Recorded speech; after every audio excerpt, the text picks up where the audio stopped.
Hold on, guys. We'll be back. Hold on.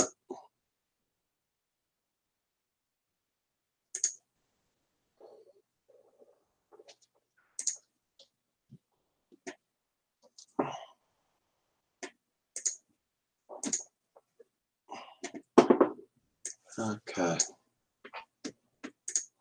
Try this again.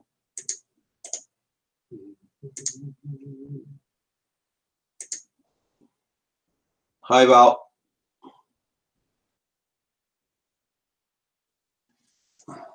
I just sent an invite again, Stonewolf. A while ago, I clicked the wrong frickin' button again.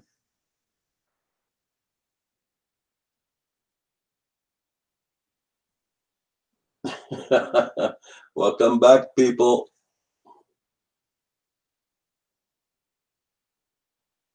I clicked on the wrong button, guys. Sorry about that.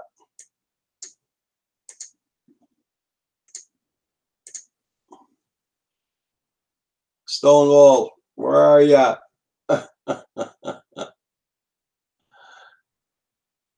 Yeah, but you get back on right away. I don't know how to do that, get back on right away.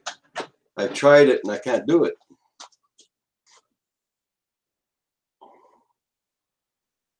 Hey, the Annie Nicole channel. How you doing? Hey, Anna. I guess everybody's still in the other chat room.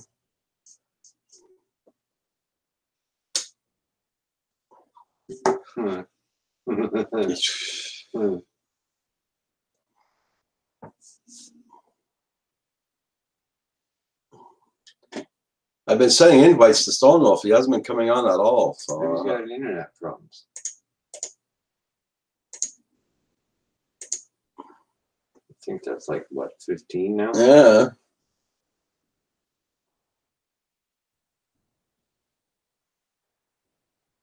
Probably taking a coffee break. Whoops, Roger. Yeah, it's a whoops I did. Oopsie.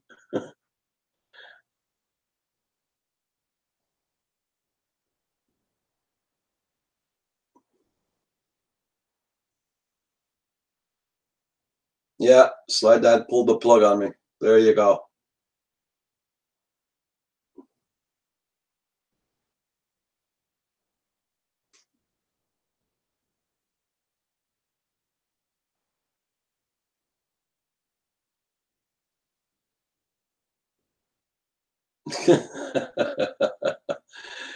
Everyone must be stuck on the other one there.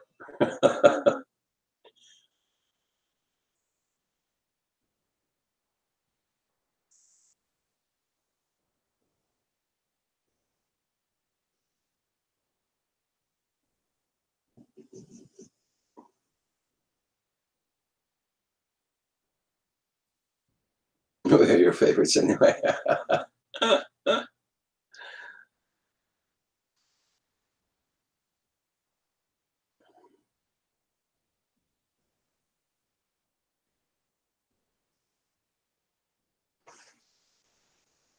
Stonewall.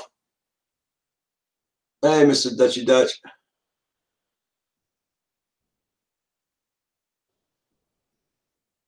Everyone on your channel screaming Marco.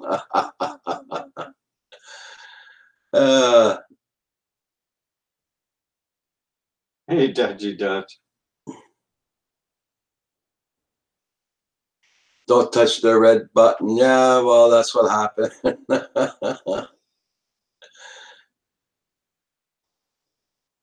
Hey, Baduga, how you doing? Baduga. How you doing? Indigo.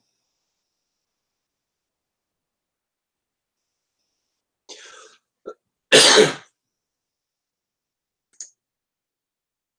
think I'm gonna do it again. It's like 15 already, man.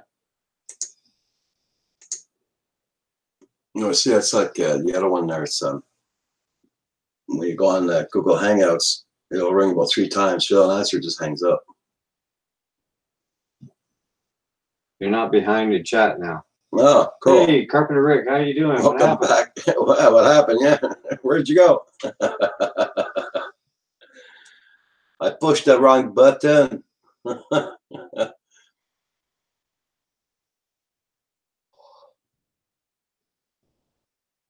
Oh, you just played Resident Evil? Resident Evil. Yeah, on PS4 and streamed it. Oh, you did? I'll have to watch that. After the chat, I'll probably go on there and mess around a little bit and then check out some notifications.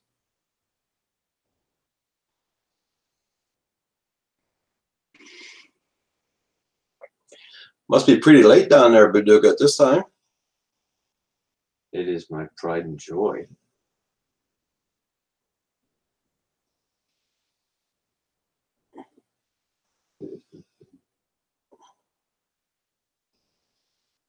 Hey, you're getting really good at flying, man. I've been watching your progress. 12:36.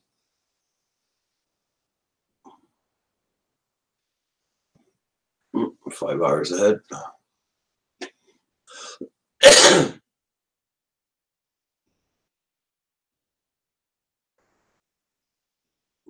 Try and send another invite to Stonewolf there.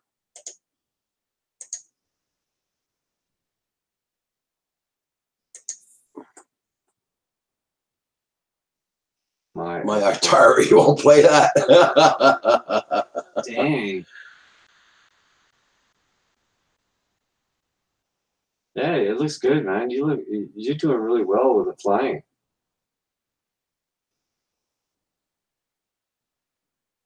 You're always hiding behind something, huh?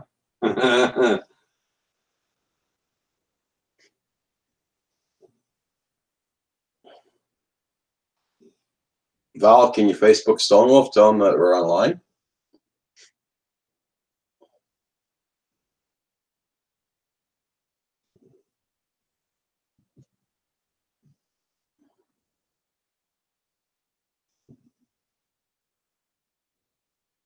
Hey, you got 2 days off. Far out.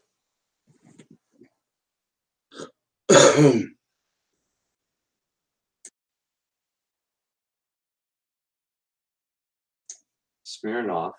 Smirnoff, yeah. Hey, bud. Hey, Essex 2112. How you doing? Essex.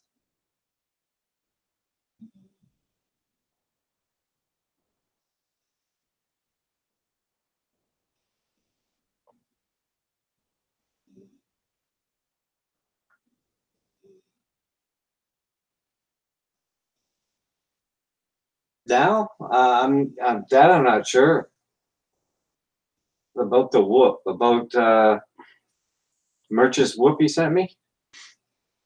Damn, the thing's brushless, man. Ooh, looks scary. No, I'm gonna have to check it out. I don't know if I got the notification. Two-parters. Yeah.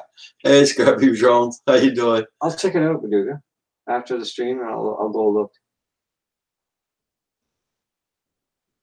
I think you can change only the receiver and fly with.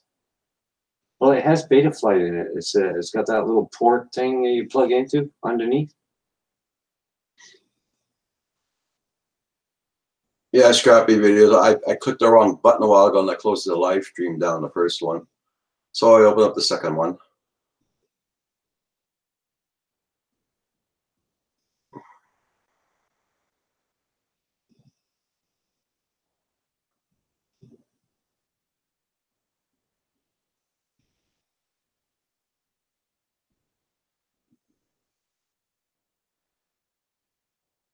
I don't even know if there's a receiver in it. I mean, this is an upgrade from an H-36 or an F-36. I'll have better. You need a fly sky. Well, I have a, okay. Doing good there, Scrappy. Doing good. Finally got my truck fixed there, so I was on the road today with it. That was a pain in the rear end, too. Like I said, gone are the days when it was easy to pop a new light in your damn thing. All this plastic and artificial metal and everything else that's involved. No wonder a car. Oh, cool, Essex. Yeah. Thank you. No wonder the vehicles this day here, when they hit a deer, they're done. Yeah. Thank you, Essex. Essex.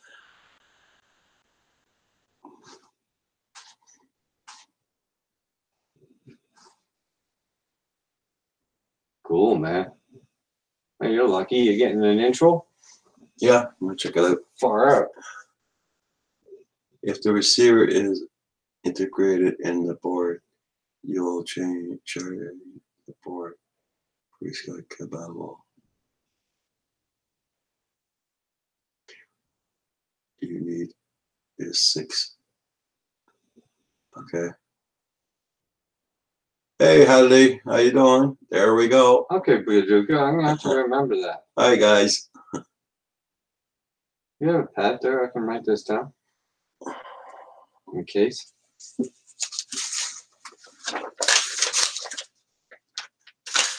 You want a pencil? Might as well.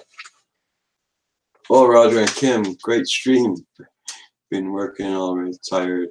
Late for me. Night, guys. Okay, Mr. Dutchy Dutch, have a good one. Thank you very much.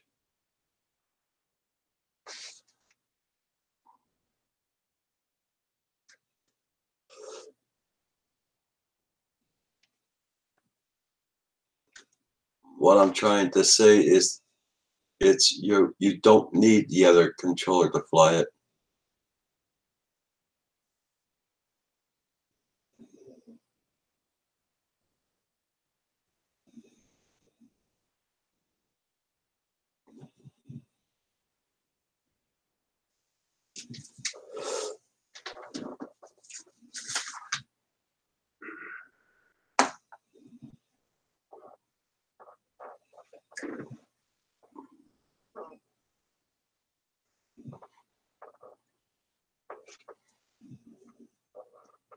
Don't forget, guys, hit that like button. We're waiting to see if Stonewolf will come on.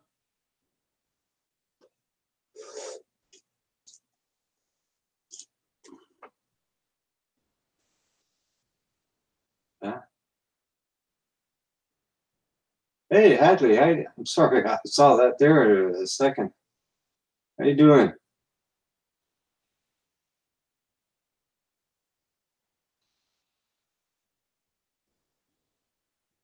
You can fly with one you have. Okay, Baduga, I got you.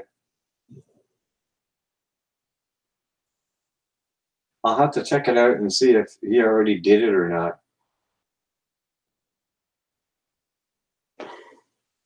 Got Kim all confused. I think I talked to Merch about that before, and he mentioned something. So he might have already done that. I don't know. I'll have to talk to Merch.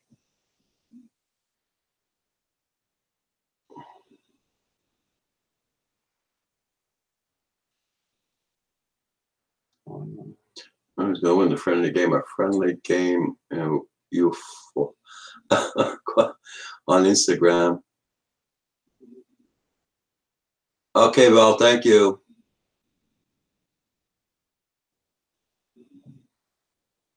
My English is bad, but it's not Chinese. You entered it? And you knew, oh, it's on Instagram.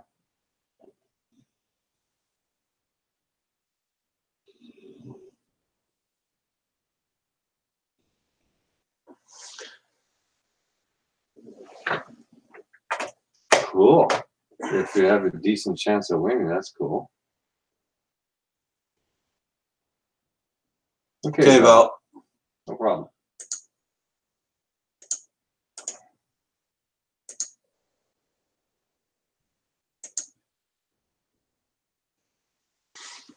Hillbilly FPV, how you doing?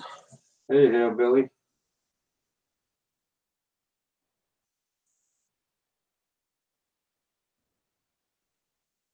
Everybody check out Hillbilly FPV. Hatley's famous FPV, Val's Live, Baduga RC. Check out everybody, make sure you got them.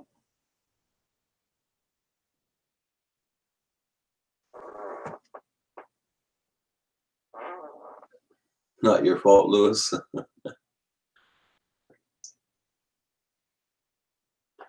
Challenge number 4 winner is being announced at 8 p.m. Central Time.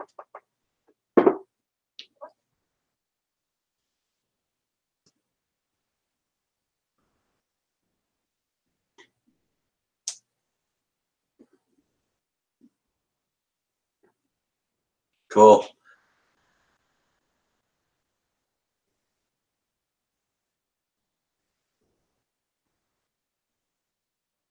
Welcome back, Val. He's not here yet. I sent him the invite. He's not in yet.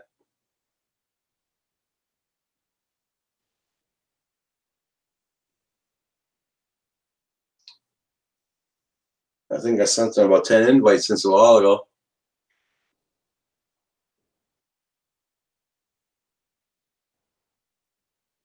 Getting into FPV is a little more than just fly. Yeah.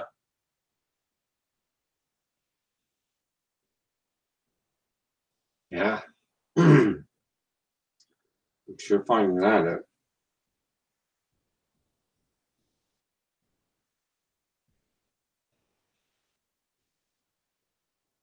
It's at 9 p.m. Okay.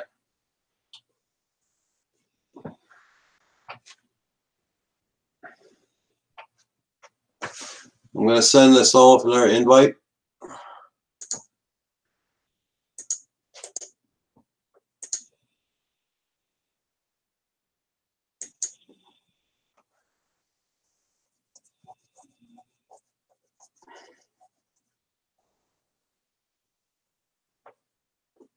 If you have, yeah, I don't have Instagram. Yeah.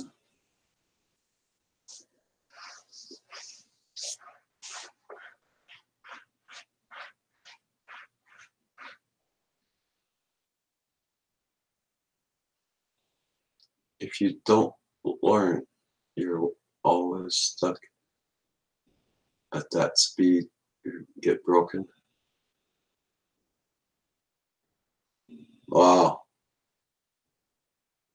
Hey, Ron. How are you doing? No, the host is Aaron.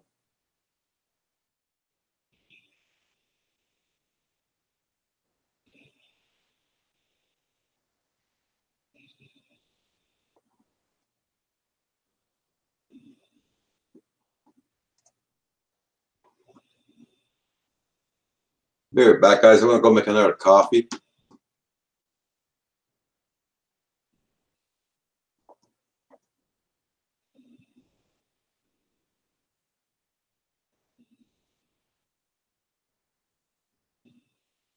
Just give me a holler if someone puts a comment or something. Oh, you'll hear him scream. You want another coffee or what? No, I'll have it later. I don't want to go on.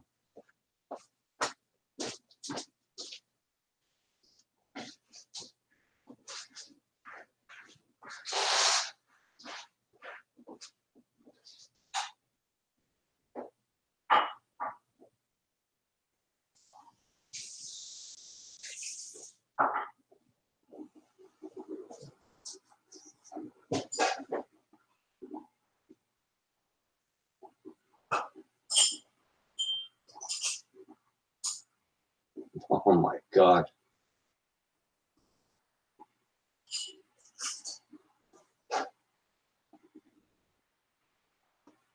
Oh wow.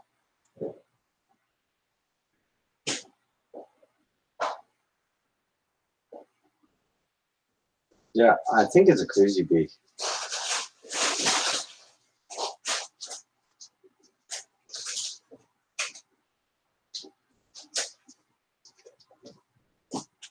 I'll have to look it up on YouTube videos.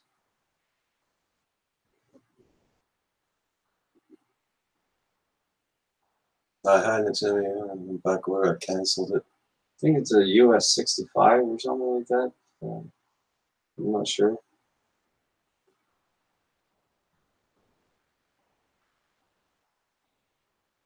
Someone keeps calling me. I think he's having a trouble. Oh. He's probably trying on my old life feed. Tell him to go on the new life feed part 2, Val. Oh, it sounds like it there, Hadley. Yeah, I think that's what it's called, the US 65.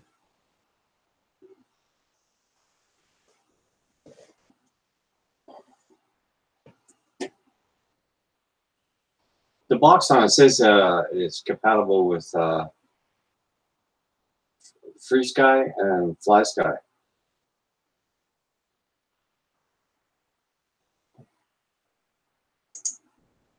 FreeSky or FlySky or something.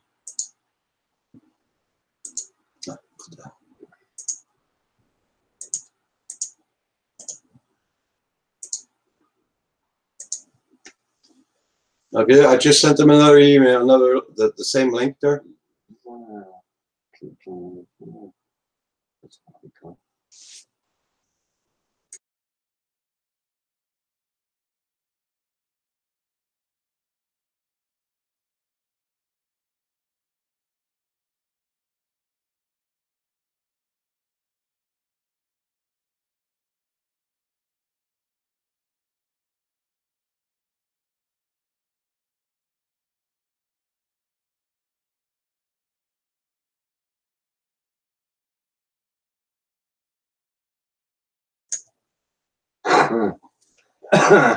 Yeah, FreeSky.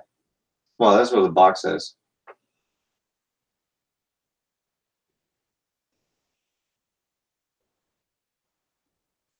Hillbilly FPV, I think it's a Crazy Bee. Well, brushless there.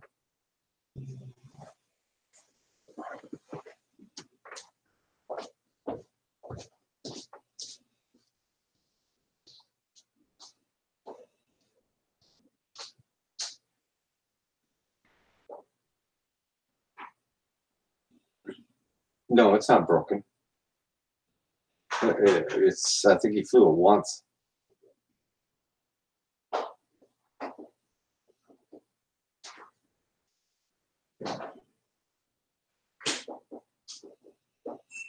Couldn't tell you. I haven't flown it yet. You wouldn't give me something that was broken like that.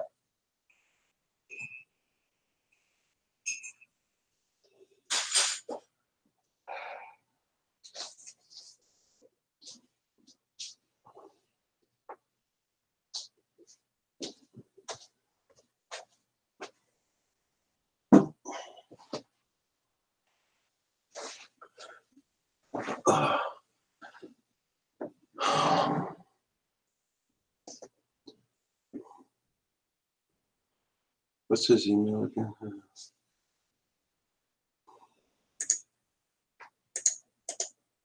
Yeah, it's supposed to be fine. I mean, only flew it once.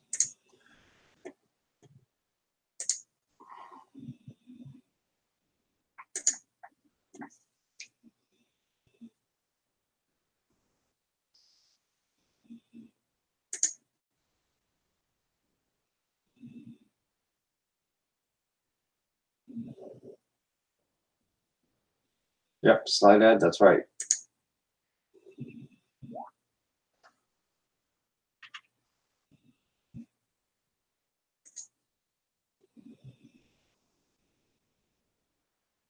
That's probably why it's not working.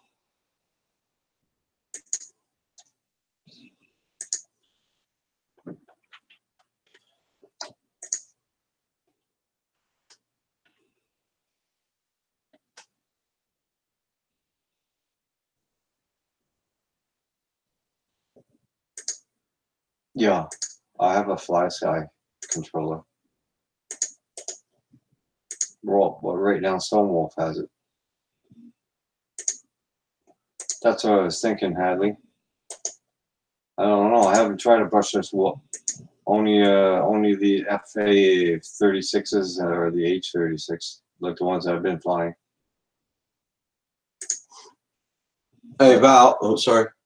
Cool. Val, tell Stonewolf. He sent me his wrong email a while ago. It wasn't spelt right. Oh, there you are, Stonewolf. I don't know, Baduga. It's just I'm just reading off what's written on the box. Stonewolf, I just sent you an email.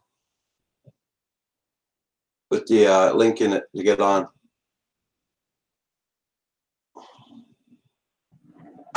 Yeah, but in my email, it's a capital M. You got a small M there. Check out your email for the fun.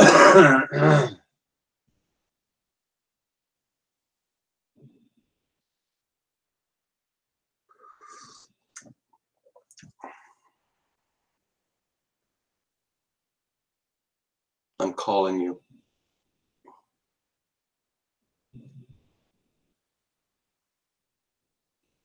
You're on Google Hangouts, right?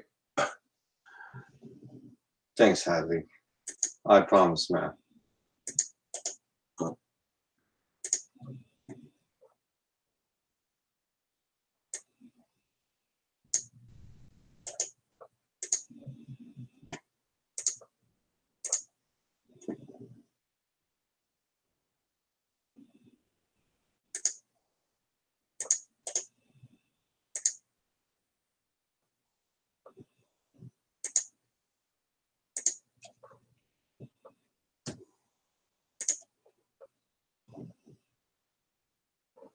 Doesn't want to work.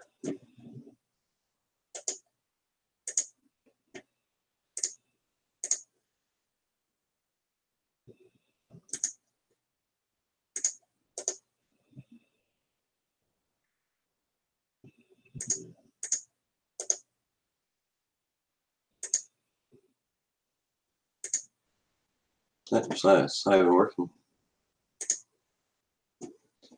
Now I'm trying. Yeah, on Hangouts. Now I'm trying to send you an invite from that email you gave me there. I'm trying to invite you on here. Now it stays in red. It won't send out for some reason. I sent you an email. Try it. Try the link in the email I sent you.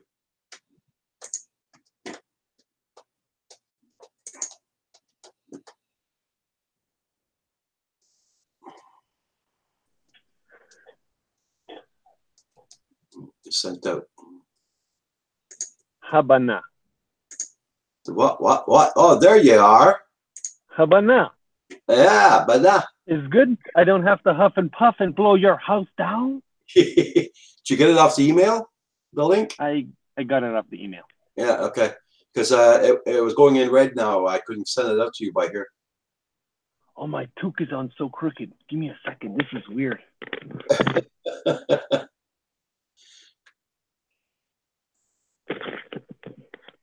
I don't like a crooked toque.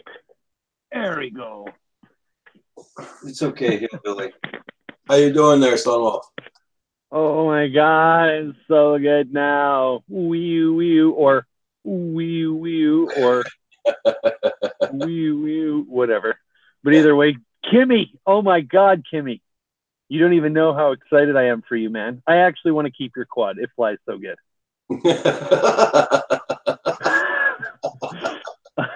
I'm excited for you, dude. Give me a second. I'll go get it.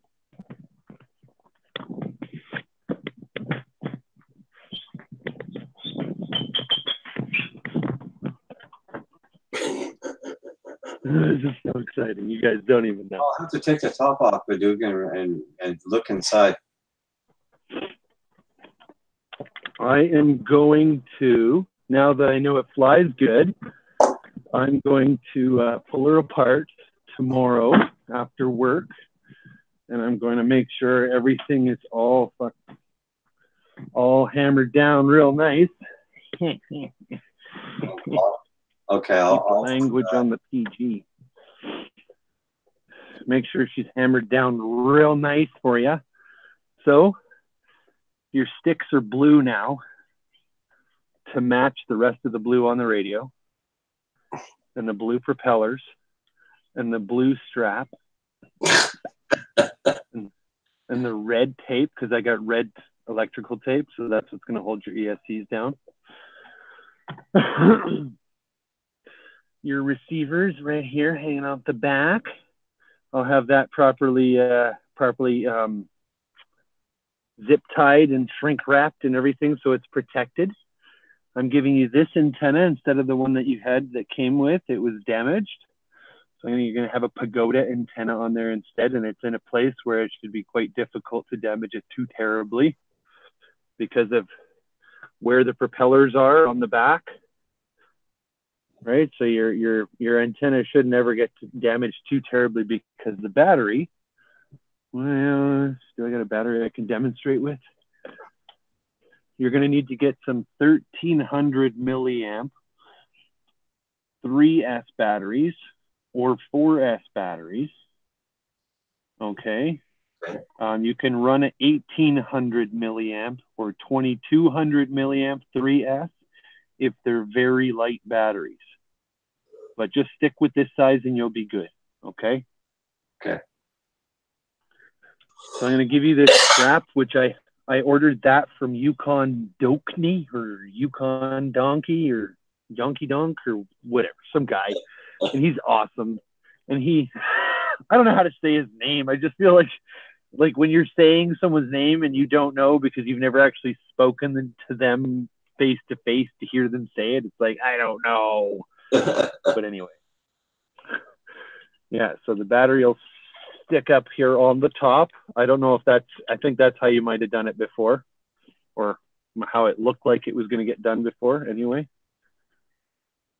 Oh, and I don't have the battery adapter with me right now to plug it in, but big deal.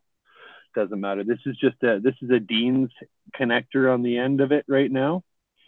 And this is an XT60. This is the one that you had on there before. So I just reused it because it's a very strong, good cord that won't get cut.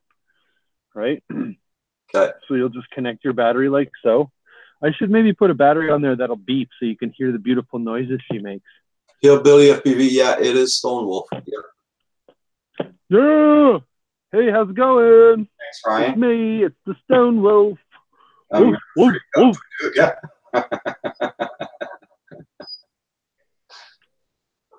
We'll just put this battery on because this is the one I flew it with at first. This is my race line. All my batteries are like, I was told that they were good quality because I was buying them at a hobby shop. And I wouldn't say that they're terrible quality or anything, but Tattoo is not like the most reliable battery in the world if you're going hardcore racing and ripping packs. You know what I mean? Like I like to fly cinema style, and I like to fly like as you guys might have seen in today's video. Like I like to fly like that, and so having a battery that's 3S, that's lower cost, lower quality, maybe isn't going to be as big a deal as if you're running really hard, really fast, like super intense punching and racing, that sort of thing. You want a higher quality battery. But in this circumstance, we're going to be just fine with what we're running on your quad. And for where we are with budget wise, like we don't want to spend a ton of money. We want to be in the air as much as possible. So that's why this frame, and I think it's a QAV 210, if I'm not mistaken, from what I heard a few people say. And from what I've seen as well, it's hard to tell until you exactly buy something that is named that and you have them side by side, because there could be minor changes, minor differences that make it a clone or whatever else, right? But either way, she binds up your, I swapped out your VTX because it was like super noisy and terrible and didn't have any range. So you got a VTX in here that I believe has 25, 100, and 200 milliwatt, which means you'll be able to fly a decent range away from yourself. But your guys' property is about as far as I see you flying for the next year until you start upgrading anyway. Just because, you want to be able to go and get it. And so I know you're not going to fly down to the frickin' lake or whatever it happens to be, right? Without being able to walk to get it. So I know you're going to be really happy with the VTX. I put a 470 microfarad. What is this one? 16 volt capacitor on there. So 16 volts is good up to a 4S battery. So you should be good there when it comes to the amount of video noise that this capacitor will help you to eliminate.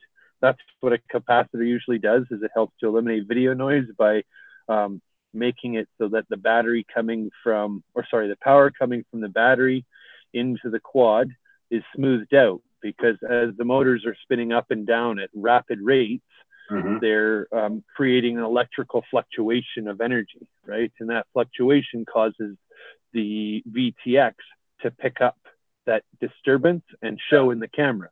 Yeah. So that's why we put a capacitor on there, which I'm almost sure that Lewis P. Floyd would have mentioned at one point, or someone else might have mentioned. So I put that in there for you. And your stack doesn't need to be slammed because you have a ton of space in there. If you wanted to put, like, let's say you want to go and you get yourself a CADX Turtlet or Runcam Split Mini so that you can record high definition footage from this quad without needing to get yourself a GoPro, because there's not a lot of space for a GoPro on this one, given that it's a top mount. And I think it's just one of those things that, I mean, you could do it. I'm sure that there's 3D printed mounts and like all those other things out there, but I don't know if you wanted to spend that kind of money on a GoPro, right? The idea of getting a Turtlet or a Runcam Split, and they're like between $79 and $100 Canadian. Well, the idea of not right now, right? But whenever you can. But that's one of the great thing about it is you got lots of room in there to do that. And all you do is you take out your camera, and then you'll be able to plug into the VTX. And I mean, I may be able to walk you through it on FaceTime or Instagram or whatever, you know, like Hangouts, even this, right? This makes sense. Yeah. Isn't that what we're doing? We're Yep. So yeah, it'd be an easy upgrade for you in order to record super high def footage. But either way, this camera you have on here is quite nice. Like, it's an 800 TVL CCD camera, and that lens is ginormous. So I just adjusted it for you so that it was more in focus, because it wasn't in focus very well. And I probably could do an even better job if I had help, you know, like I need a person to help me outside. But yeah, let's plug her in. You want to hear what she sounds like? Yeah. See your props spinning? Baduga says, if I remember correctly, I got a micro camera that I can use on that quad. Ooh. Is Baduga already offering up new stuff for you? Upgrades? Hey, Baduga, is that what you're saying? I remember Kim has a micro camera he could use. I thought Baduga was offering. See, I'm like starting to get styling. I got a computer over here. I got you guys over here, and my Hangouts on my old phone is upgraded. And I probably don't look super good because this camera is, it's an S5. Uh-oh, what'd you do? You froze. But big deal, right? So, radio's on. 01. Okay. I was going to call it Fuzz Nugget or Fuzzy Nuts.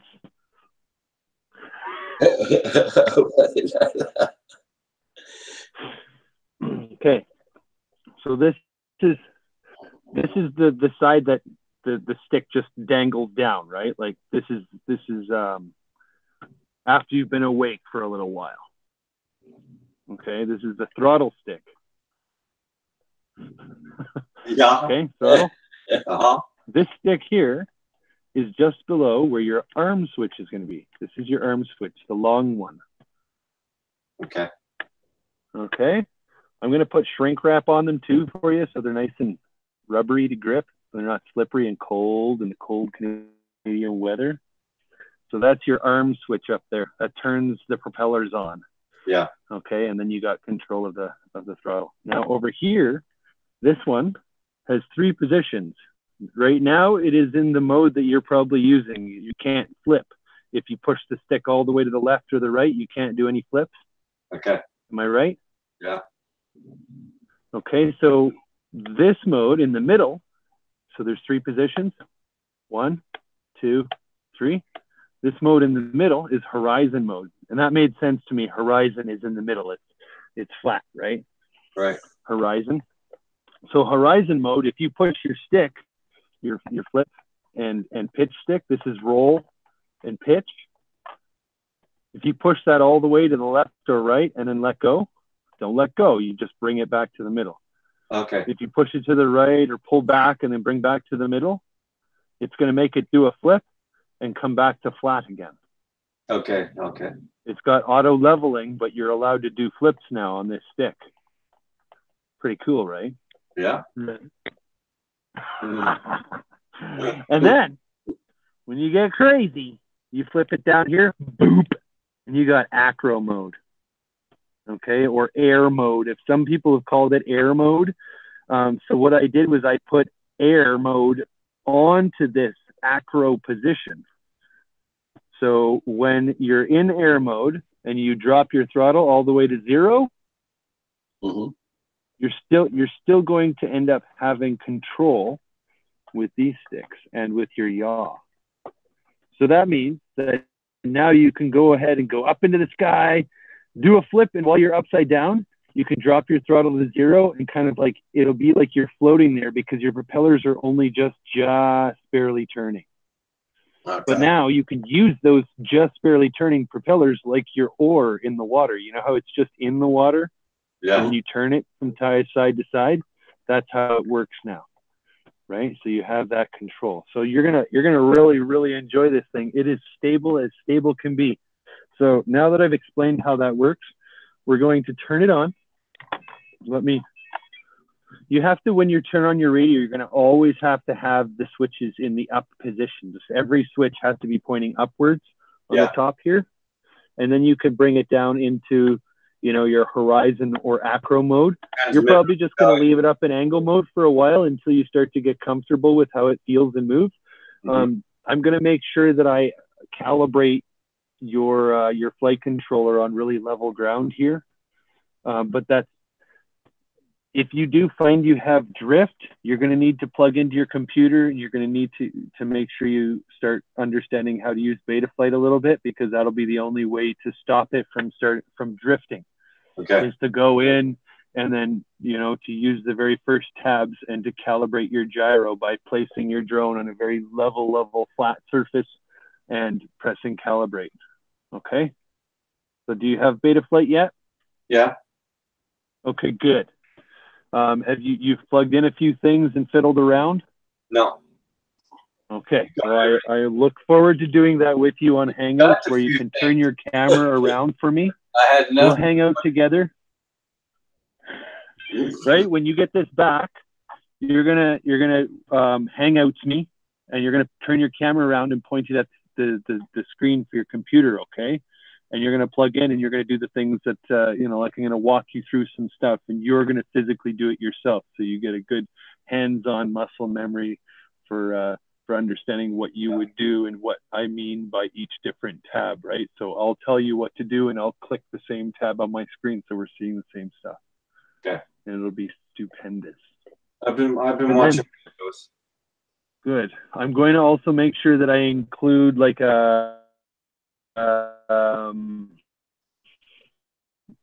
which is named and what they do, just in case you forget. I mean, I think that was pretty, and you can always look back at this video too, now that we've explained it this way, right?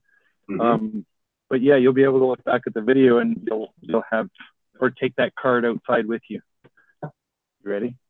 Phil's freaking out. Yeah. Who's freaking out? Wow. Started. Sweet baby, dude. Dude, it's a 4-inch drone, and I'm in like this space is about as large as 4 deep freezes. Okay. Like it's very small environment, and it's nerve-wracking.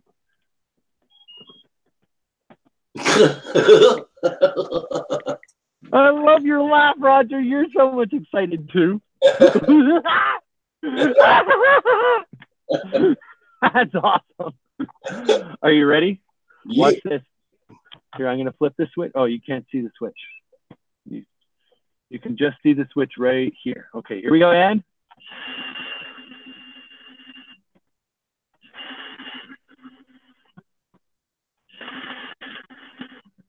Right? Oh, I love it. It was when it started making that sound when I flipped the flippies. Oh, it just made me happy. And then I was like, wait a second. I'm going to upgrade his flight controller to 3.53. So now you also have the newest Betaflight on your flight controller, because it only came with 3.21 or 3.3.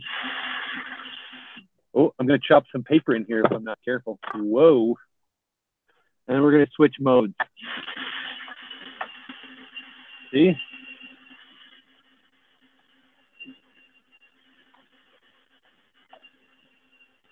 I always find there's a little bit of a throttle change when you have it in air mode as opposed to horizon or acro, because if you're not on a perfectly level surface, the quad is going to try to bring itself to level. So if you're not level, it's going to have higher throttle because it's trying to do that. And right now, when I tested it out, I noticed it was drifting to the one side. I think it was left. And so because it was drifting to the left, I was like, all right, I probably ended up doing that by not having it level. I had my notebook here as I was like writing things down and making sure I was doing things correctly. But yeah, one more time before I turn that off. You ready, Kim? Give me the thumbs up. Do it. Wow. Wow. And?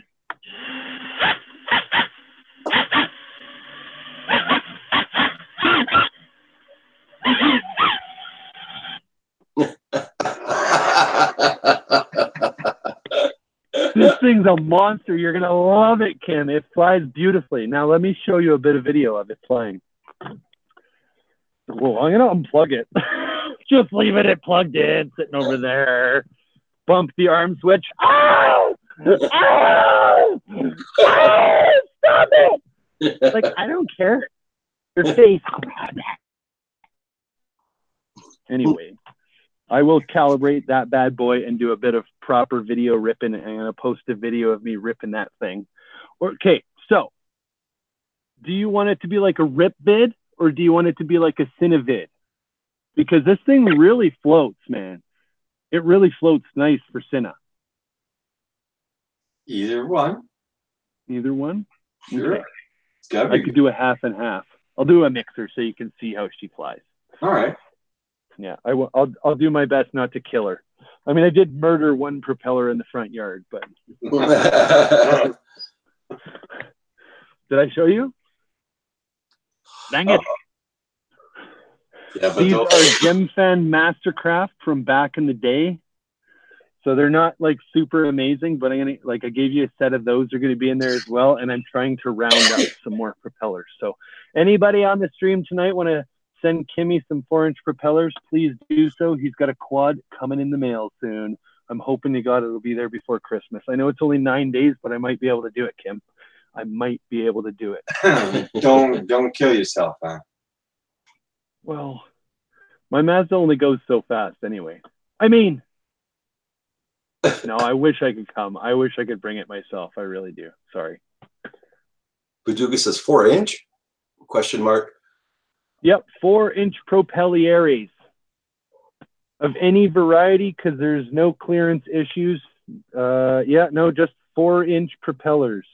There's no upper or lower clearance issues to worry about, so they can be of any variety. Paducah says it's 210. It's a 210 frame, isn't it? A 5-inch frame? No, well, he does have a 5-inch frame for the future, but in order to use all of this stuff in the future, Kim, on that frame, you're going to have to lengthen the motor wires. And so I kept this on your 4-inch frame. This is the one that had a little bit of damage on it. Okay. I made sure to soak the places that had the cracks in a lot of CA. So, I mean, it's good for now. I know it's tough. Like where it had the cracks wasn't severe issues. Okay. So it's good to go.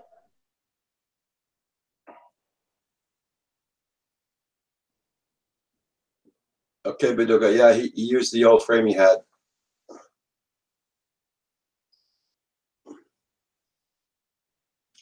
He's frozen again.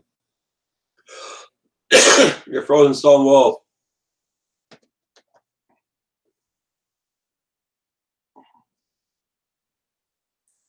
It's like I said, he's flying Canadian mail.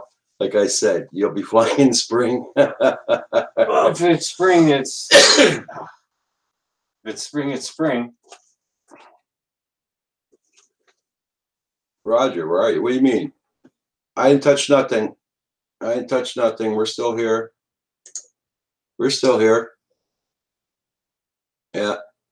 The stone wolf's frozen. Stone Wolf is frozen. Why? Do we freeze?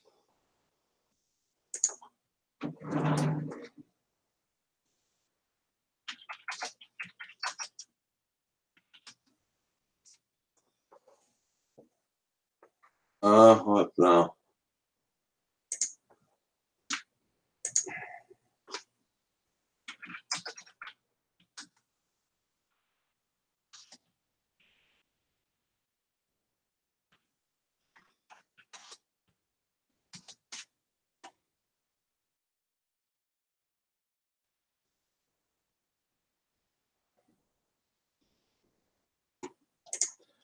Great.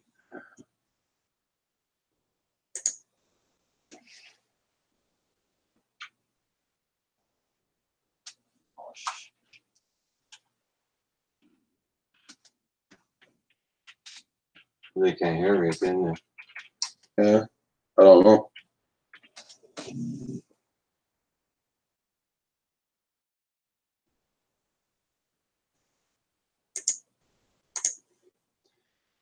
Anybody see us? Apparently not. We can hear you. I don't know what's the matter. Yes, we see you.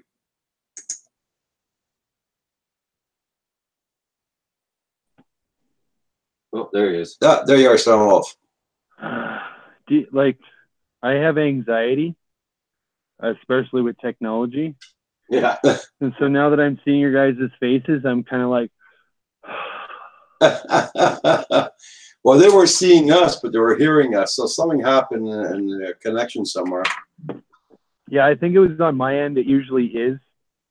No, but I mean, If anyone who yes, is a believer could do a little praying for me, please. I have this like technological demon that floats around, and he's quite powerful. I mean, it's as powerful as I know the angels are. This demon is like showing up all dressed like in cream cheese and such. And these angels are hanging out with pockets full of Ritz, and they're like, "Hey, you can hang out. It's good." You drain And your I'm like, "Angel, could you get rid of the techno demon? He's ruining stuff here." The video I put up on YouTube yesterday, I don't know if anybody else sees it the way I see it, but there's like, I put it through Adobe Premiere. I exported it as best I knew how from like the videos I learned to watch how to use it. And it still looks like more pixelated and crap than the second version of it that I posted up. Okay. And the second version of it, I take my broken phone and I sit it in front of my computer. And yeah. His volume's gone. Your volume's gone. Your volume's gone. And he's frozen. And he's gone.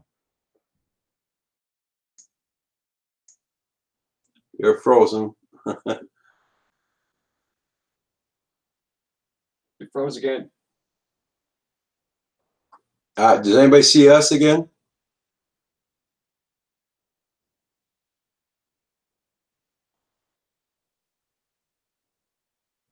Oh my God. Speaking of his demons. Hey Ed, hello my Jones, how you doing?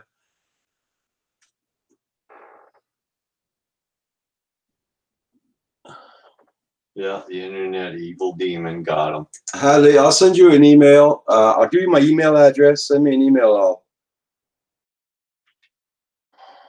We never left Roger and Kim. Ed said that. Huh. Well, we're trying there, Val.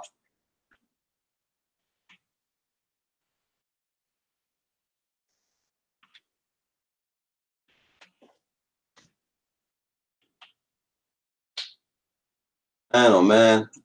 I got problems typing. Hadley's famous right there. He said that whole thing. Hadley's famous FBB at Gmail. Okay. Are you on Hangouts, Hadley?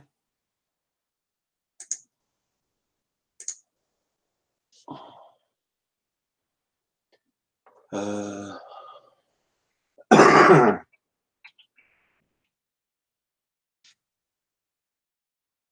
me if I'm spelling it wrong.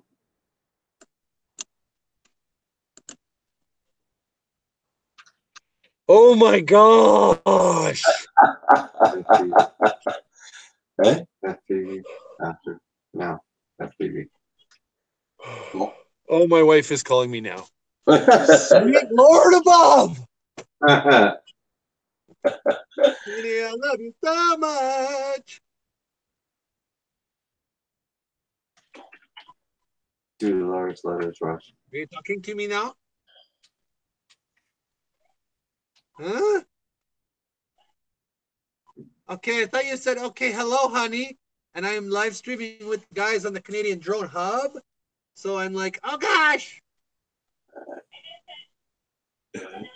Gmail.com. Oh, hello. I love you.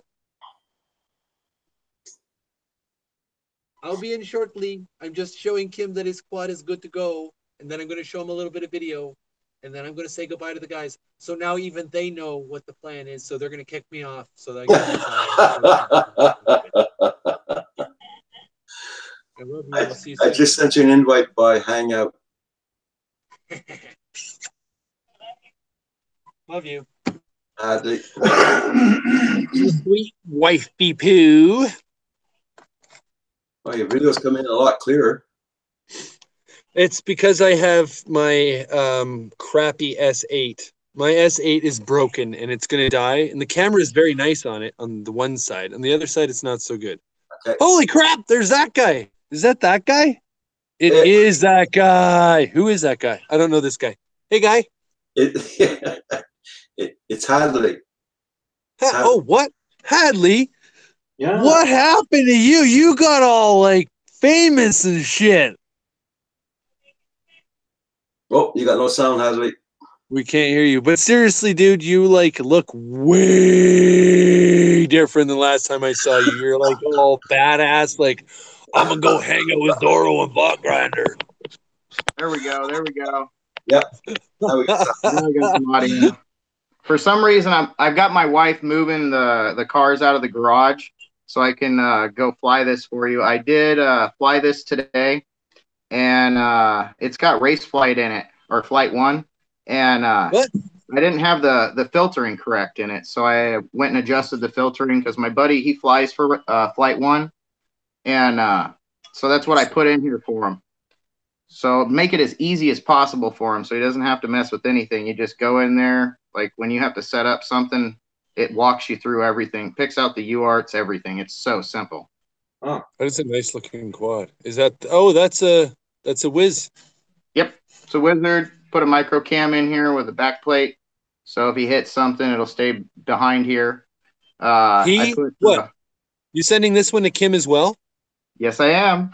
Oh, wow, Kim's gonna have a whole fleet.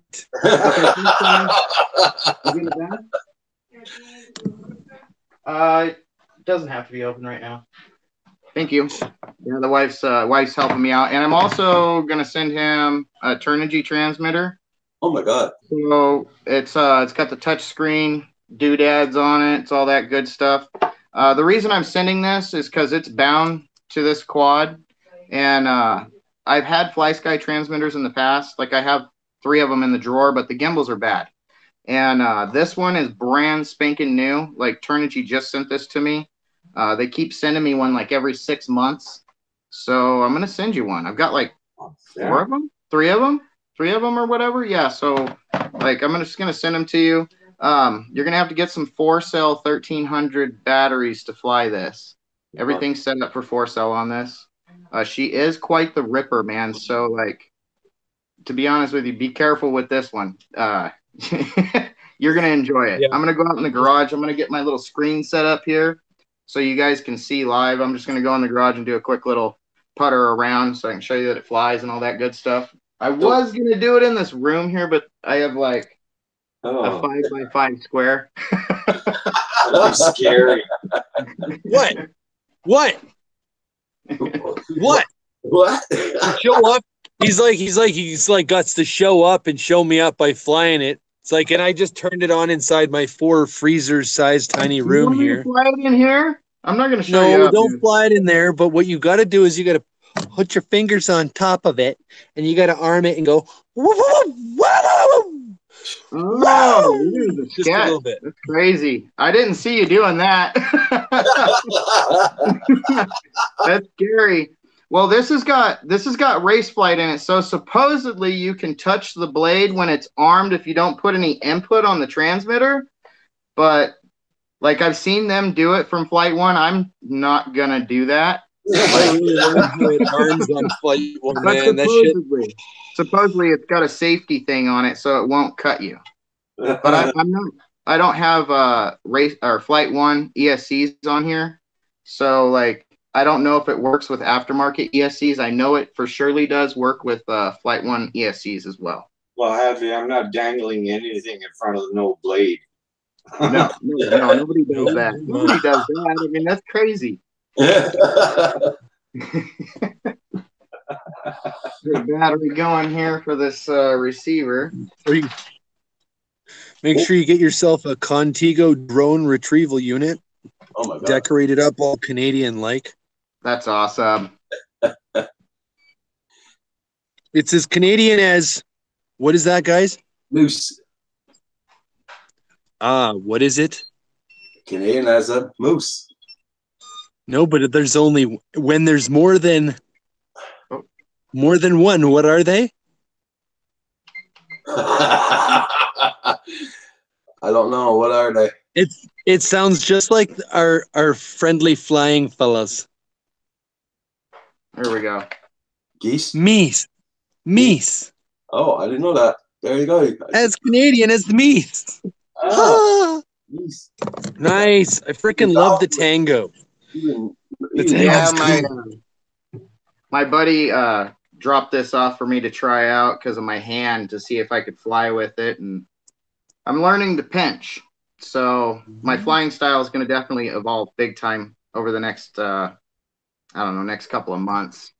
I'm trying a different flying style. Instead of using the thumbs, I'm going to be pinching. Yeah, you have a damaged hand. Yeah, I figure it would work better. I don't know. I'm still doing my best. I'm gonna see if I can get this all propped up here for you guys. I want to see if I can do the same thing and we can both be flying his That would be quads. awesome, dude. That is dope.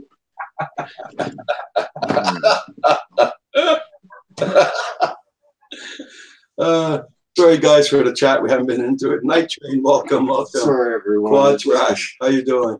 Love my drones. Indigo. Right. All right, so let's see if I can move this back. You know what I could do? I could just take you guys along with me, so you get the audio of the quad flying as well. And just walk out there, you know. I appreciate it, Hasley. Yeah, no, I'm gonna have to get my wife involved in this. Summer, I'm gonna have to get your help here. I'm interrupting her wrapping presents, guys. So. Uh-oh. I know, and it's like the time where I'm not paying attention. So, can you grab the tango? Race flight is supposed to be safe. That's what I'm scared of the most. Okay. I guess I don't Yeah. need these. I got my headset on for no reason. Yeah, we don't have a whole lot of space to fly in here. It's just my garage. It's like a single car garage with a bunch of grooming shit in the way, and that's how it goes. If you want to open the garage, it'll help. Yeah, let's do this. I'm excited.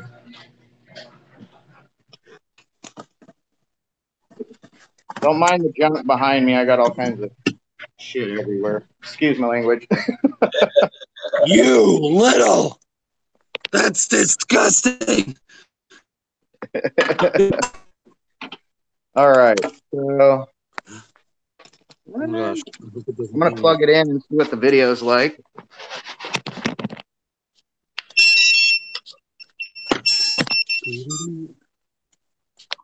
How's the video look, Summer? Pretty good. So the trick is to somehow do this. These are Eachine EV800s. They're really great goggles to have for a beginner. For 118 Canadian dollars on GearBest. Use one of my links. I seriously do have some links in a few of my videos previously, so if you want to find a pair of goggles, I'd really appreciate it if you use one of my links. Can you guys see? Yeah. It'd probably be better if you just fly one at a time. I mean, if you can't fly both of them, you won't be able to see the two of them. These guys are already placing bets. Which one of you guys are going to crash and run around? So question, can you guys see? Yeah, a little bit. Okay, go grab my goggles, Summer. So, well, who wants to go first? I can fly.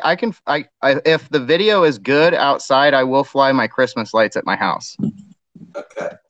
So we'll see what happens here. We're going to get Justin to go first. Okay. So you Okay. can click on his screen and make it stay on, right? Yeah. Cool, do that. Hold on a second. I got to unplug and plug back in. It's flight 1. It's a little temperamental. You can't just let it sit there. You got to. I'm going to go outside and do the same thing. I'll be right back. Oh, God. Okay. Yeah.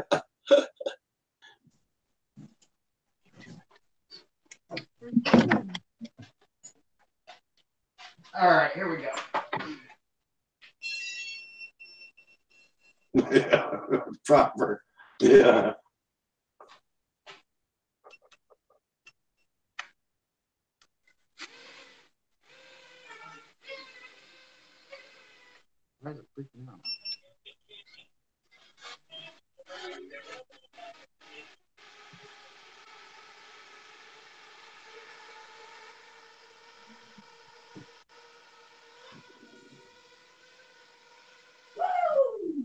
This is exciting. All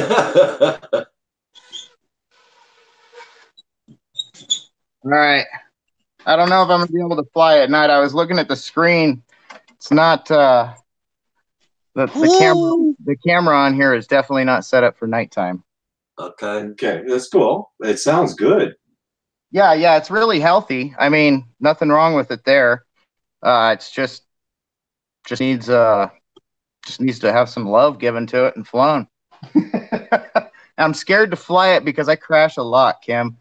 Like, you have no idea how much I crash. I crash constantly. You created it. You should be the first to fly it. Oh, I flew it today. You can verify that with my wife. No, I went and flew it, but the DVR footage, since I'm using rapid fire, Yeah. it pulses and pulses and pulses. So I just decided, you know what? Since it flies good, I'll let Kim be the first one to upload a DVR footage of it. Oh.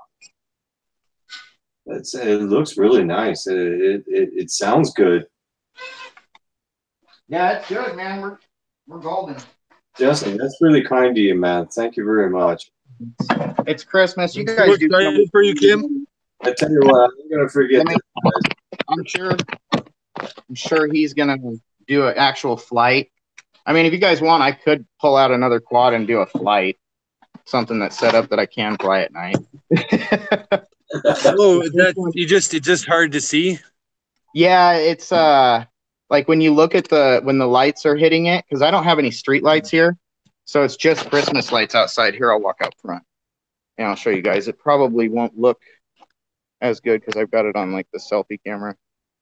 I can see lights across the street. Yeah. So out here on this, but on the camera on the Nice. it was all blown out. Yeah. Like I decked it all out. I've flown it with my Whoop the other day. So I was going to upload a video of that. My wife's like, don't you dare upload a video of our house. And I'm like, I'm about to do a live stream today. Now I can upload it. She gets nervous over that stuff. I mean, I can't blame her, but it is what it is. Yeah, Baduga, I think I will. Woo. Okay. So we'll put it on Stone Wolf. Oh, yeah, look at that. He's setting it up. Oh boy. There we go. I'm getting worried. Anybody injured? No injury. Don't worry about it. It's okay. It's good. It's good. It's Don't good. worry about it. It's good. Hey, You're right. I Mr. promise. Oh, hilarious. Maybe That's right really- back. Un momento. Let's double check. Video is good. Oh no, we already know it's good, eh? You can see my face. This is my face. There we I am the go. wolf of stone. I'm huffing and puffing and blowing my own house down. These are the lights inside of my Oh, garage. man. I have a tiny whoop track inside of my garage. Even up in the rafters. You got good video? Not bad. Guys, Looking good. you got good video? It's not bad. Yeah. Okay, here we go.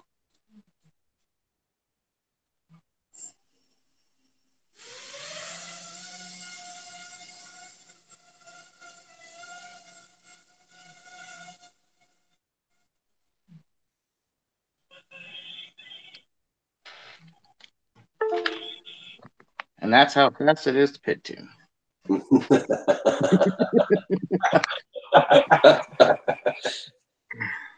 That's why I encourage anybody to fly Flight 1, especially when you're starting out. Yeah. Because That's tuning could be a nightmare. Hadley, that's really awesome of you, man. I really appreciate it. Somebody else did it for me. A guy named Cine FPV from Flight 1. Yeah. He's friends with my wife's brother, and he's the one that showed me Data Flight is awesome for the person that knows how to tune. If you don't know how to tune, it's hard on your equipment when you don't know how to tune. You know what I mean? This is awesome. Now look at him; he's just cruising it. There you go. Awesome, man. Yeah? I think You that's didn't dope. lose video? It looked good. Yeah, it was okay video. Yeah. Yep. Dark. It wasn't was FPV. Yeah. just hovering. Yeah. Slide. I said there's room here at the institution for them. I mean, I don't know if I could get Wi-Fi at the park, but I know I could go fly the skate park at night. I do that every once in a while here in our neighborhood. We have a skate park that's always lit up until like 10. When I get home late from work or something, I'm always like, oh yeah, I'm going there. Got to fly at night. I like flying at nighttime, definitely. It's a challenge, but it's definitely good stuff. Yeah, I got a quad that runs a Predator 3 Fox ear, and I've got the gain cranked way up so I can fly at night. Throw the GoPro on there. Most of the time it comes out black. But I can Like, come on. I know. And I don't wanna it's funny spend because you don't $500 realize on how it. well you can see at nighttime flying until you put the goggles on. You're like, whoa, and you take them off, and you're blind. You just can't see a damn thing, right? Exactly. Yeah, no, you can see perfect with the goggles on, and then you can't see nothing afterwards. Yeah. Can you guys see the chat? There's Night Train just wrote something here. Okay, Baduga. Thanks a lot, brother, for coming in. We'll Oh, talk. I made it big screen. I shouldn't have done it. Have a great sleep at 2 a.m. there. Be well, brother. Thanks, Baduga. Mr. Mad, my Baduga. Yeah. It only takes 4-inch. Stone Wolf. Hillbilly. What's up? He thought you put it on the other frame. That's why. Yeah, I was going to, but when I noticed that the motors were they were set up for the 4-inch frame and like I'd have to add, I figured rather than adding to it, I'll keep it the way it is because it doesn't need to be changed. Keep it the way it is for now, and when you want to or you have to, then you can change it. Well, I'm learning, so I mean. Exactly, right? And I mean, all it is, like I was saying, that needs to happen is you would add 1 centimeter of wire. So I mean, that in itself is 6 solders. Yeah. Cool. Well, you got to make sure you put on heat shrink at the right times, though, too. Well, of course. Paduga That's just always frustrating. You're like, oh. Paduga just wrote down 4 inches. The Quav 180, not a 210. Well, you could have a 210 with a big body. If it's got a real fat body fuselage, it could be a 210 and run only 4-inch props. That's right. Yeah. Yeah. Or the other way around, where you have something that is a itty bitty body and running 5-inch props, but it's weight classed for being. Oh yeah. You got the Dude, GT. I've got one right here that's a 5-inch. This is the Aurora from Space One, and Yeah, this I one can tell right away. you can run 5, 5.5, or 6-inch. Wow. I don't know if you guys can see that. Look at how much of a gap it's got for the prop. Oh my, that's awesome. So like I could throw a 6-inch prop on here and show you. All you have to do is you have to shave the bottom of this camera bracket with like a Yep. Dremel or something. I just threw some tape over it and dremeled it. It was fine. Made sure I had a little dust mask on. Good to go. Run 6-inch prop now, and it was, I think these frames were only $20. I did a retweak on this bad boy. Awesome. Nice. Written Oh, no. 50, 51, 52s. And you see that clearance there, or that lack of clearance? What I had to do is I had to get in there with my file, and I don't know. Yeah, you can just see it. You see how I filed the carbon frame right there just so that the prop would fit? And it's funny because it matches the other notches that are on the frame as well. You can just maybe see it in there. Yeah, this bad boy is clean, but for whatever reason, I'm not getting her to want to fly above hovering. If I give a quick punch of the throttle, one of the motors desyncs and she flips. She just drops. So that's weird. Not sure.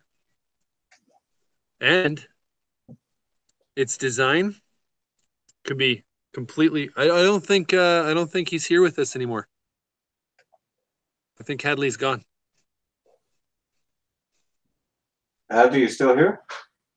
Oh, there he is.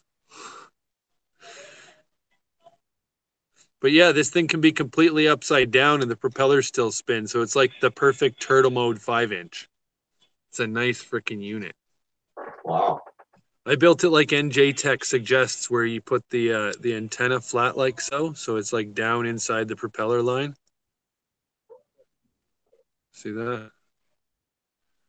Really helps with I mean, honestly, if I had a shorter antenna, I'd put that little short stubby on there, but it's better to have a longer antenna anyway, get it away from the body anyway. Yeah. Carbon fiber and electricity interference, not so good for reception. And the motors. Oh, that looked nice. That's a great job there, Stonewall. Thanks, man. I'm so excited to. Oh, dude, I'm gonna show you some. I'm gonna see.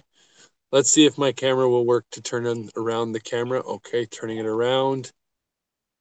Did it flip around? Are we good? You're still there, right? Yeah. Okay, cool. Hey, that's my wing. That's a wing. There we go. Yeah, my buddy Brent gave me that thing. It's pretty cool. Oh, that's well, he didn't give it to me. He gave it to me before I paid for it. Oh. It's got a DSMX receiver in it, so I have to figure out how to set up my. Look at that! We're streaming ourselves. Cool. I have to figure out how to get my multi-protocol module all set up and such. So, are you ready, bud? This is the maiden flight with your quad, and I didn't actually I wasn't going to record it because it was just a test flight. But Arlen, my boss and friend, the guy who I got addicted to this hobby, he had his Amway Commanders there, and I needed to try those out. So I put him on, and then all of a sudden he's like touching the goggles, and he's like, "Here, you just touch right here." And I'm like, "Don't touch me!" He's like, "It's okay, I'm just pressing record." I was like, "Oh, okay, cool, that's good. I can show Kim later tonight." So here we go. No music with it yet, but You got no snow. no, it just we've had 2,000-mile-an-hour winds in the last 5 days, so it's been like -1 or 2. It's been cold, but it's been so windy that everything's evaporating. It's weird. Huh. Geez, you flying good. It's not as much me as it is this quad and how smooth it flies, Kim. This is yours.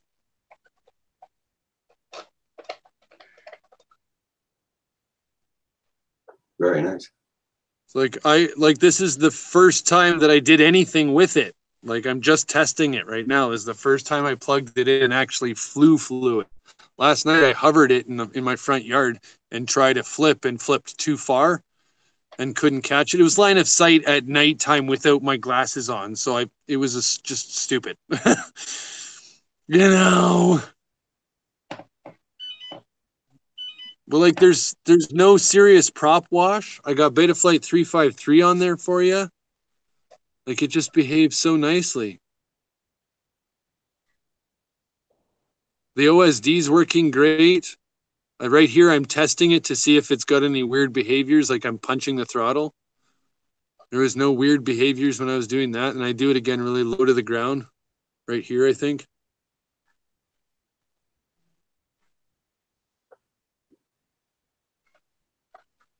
There's Arlen. Okay. He's got a badass Jeep.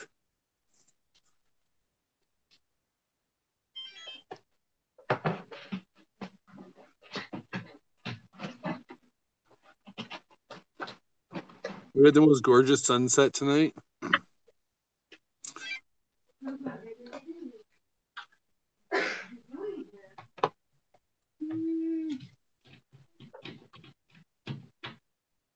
I need Amway Commanders. They record DVR so nicely.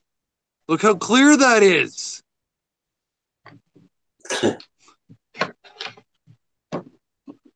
They really do. They're amazing. And this isn't even a Class 10 card. This is just a Class 4. It's not even a Class 6. Well, and I don't think you need it because it's only, 480 by, or what is it, 680 by 480 or something usually? Or 800 by 600 or something? It is kind of like, I think it is partly to do with how good the VTX camera information combo is, sort of a thing. Oh, yeah. Cover this shit, do some grass cutting. Wow. That battery was an 1800 milliamp 3S that is dying, and when I plugged it in, it only had 12 volts. So that wasn't a full length flight with it either. It was just a quick little blip. Right. So That was a nice flight. Yeah, Kim, I told you I would do a flight for you. I did it. I'm going to do a proper video. Like, I want to use your quad to do a video because, as you noticed in there was no propellers in view. And what that says to me is that this is a terrific cinema-type drone, right? You get gorgeous DVR footage from it. You got a beautiful length body. It spreads out the stresses of a crash well. The arm size is decent. The Betaflight on it was really like it behaved terrifically. So I mean, this is a nice combination for someone giving you something and it needing a little bit of love, and me being as uneducated as I am. I appreciate you giving me the chance to do it, Kim. Thank you. Yeah, that's awesome. I think you did a great job, man. It flies. Cool. It's all the goal is fly. My joints aren't the best, man. Like I found, like when I first started flying, my solder joints weren't the best, but I still was out there flying. You know? Yeah. You guys are good pilot. I'm a bit of a perfectionist, so I tried to make everything that I was doing for soldering and that as clean as I could make it, and so that it's not going to pose a problem for you, Kim. So that it's like it's out of the way of where your fingers touch. There's no like poking out wires. Everything's twisted so that you got clean video as best we can get. And like it looks simple and clean for you. So you should be able to, if you need to or want to, you should be able to take everything apart and put it back together again and fly it. Like it's clean enough now. Drone Pool asked you, Stone Wolf, how was the FC to work with? Oh, the Lumineer is the issue I ran into, and as soon as you said Drone Pool, I felt like, hey man, what the fart am I doing not doing this?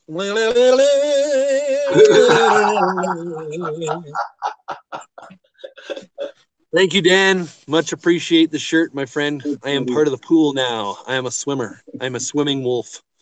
Got my fur all wet. The flight controller, the Lumineer flight controller, where it says that you would hook up the receiver, which is like the most obvious place, is the 5-volt, the ground, and then the S-Bus pad. And then because we're running FlySky, and FlySky runs an uninverted signal, unlike S-Bus, S-Bus runs inverted signal. And so you need to make sure that if you're running S-Bus or running on the S-Bus pad, you're running an uninverted signal protocol receiver. And we're not. And so I figured that the pad right beside that S-Bus pad was the S6 pad. And S6, being as close as it was to that, sounded like it was UART 6 to me, and that maybe that was an uninverted signal because it's right beside the other one. Turns out that was not the case because it didn't make a difference as to how anything behaved in beta flight and the radio. So I decided I was going to find a RX pad and a ground and 5-volt and just do it that way. And I mean, like, I could have from the beginning, and I just didn't think of that. But more so, I wanted to do it the way that the flight controller is meant to be used. So that's why I was doing it that way. But not knowing that FlySky and FrSky behave that differently, even though I've set things up very similarly on other flight controllers and other builds that I've made, just didn't work, right? So I probably watched 35 different videos and asked 100 different questions. How, like, because you have to reword it until you get the answer you're looking for, right? Because you know the answer when you find the answer, because it makes the thing happen that you're looking for to happen. Oh, yeah. Completely. So yeah, it was a lot of trial and error. It was really, really exciting. I got to learn some stuff. I connected with a few people and we were able to kind of collaborate on it, So Flipside helped me a lot, as well as Undead Undead.fpv. If anybody doesn't have him, please check out his channel. He's good shit. He's out in Blairmore, Alberta, which is right on the border of BC in the Crow's Nest Pass. So he's got some gorgeous places to fly, and he's really been pushing hard in the last little while to I guess like get a fleet going that is of like a some serious substantial quality and like dream sort of stuff for him. He's been working on it for a while, and it's all kind of just coming together a little bit right now. So give him some help, some support, some props. Undead.fpv. I'm going to put a little I'm going to spell it here, undead.fpv. And I'll go and check out his channel as well and see if I can bring a link on over.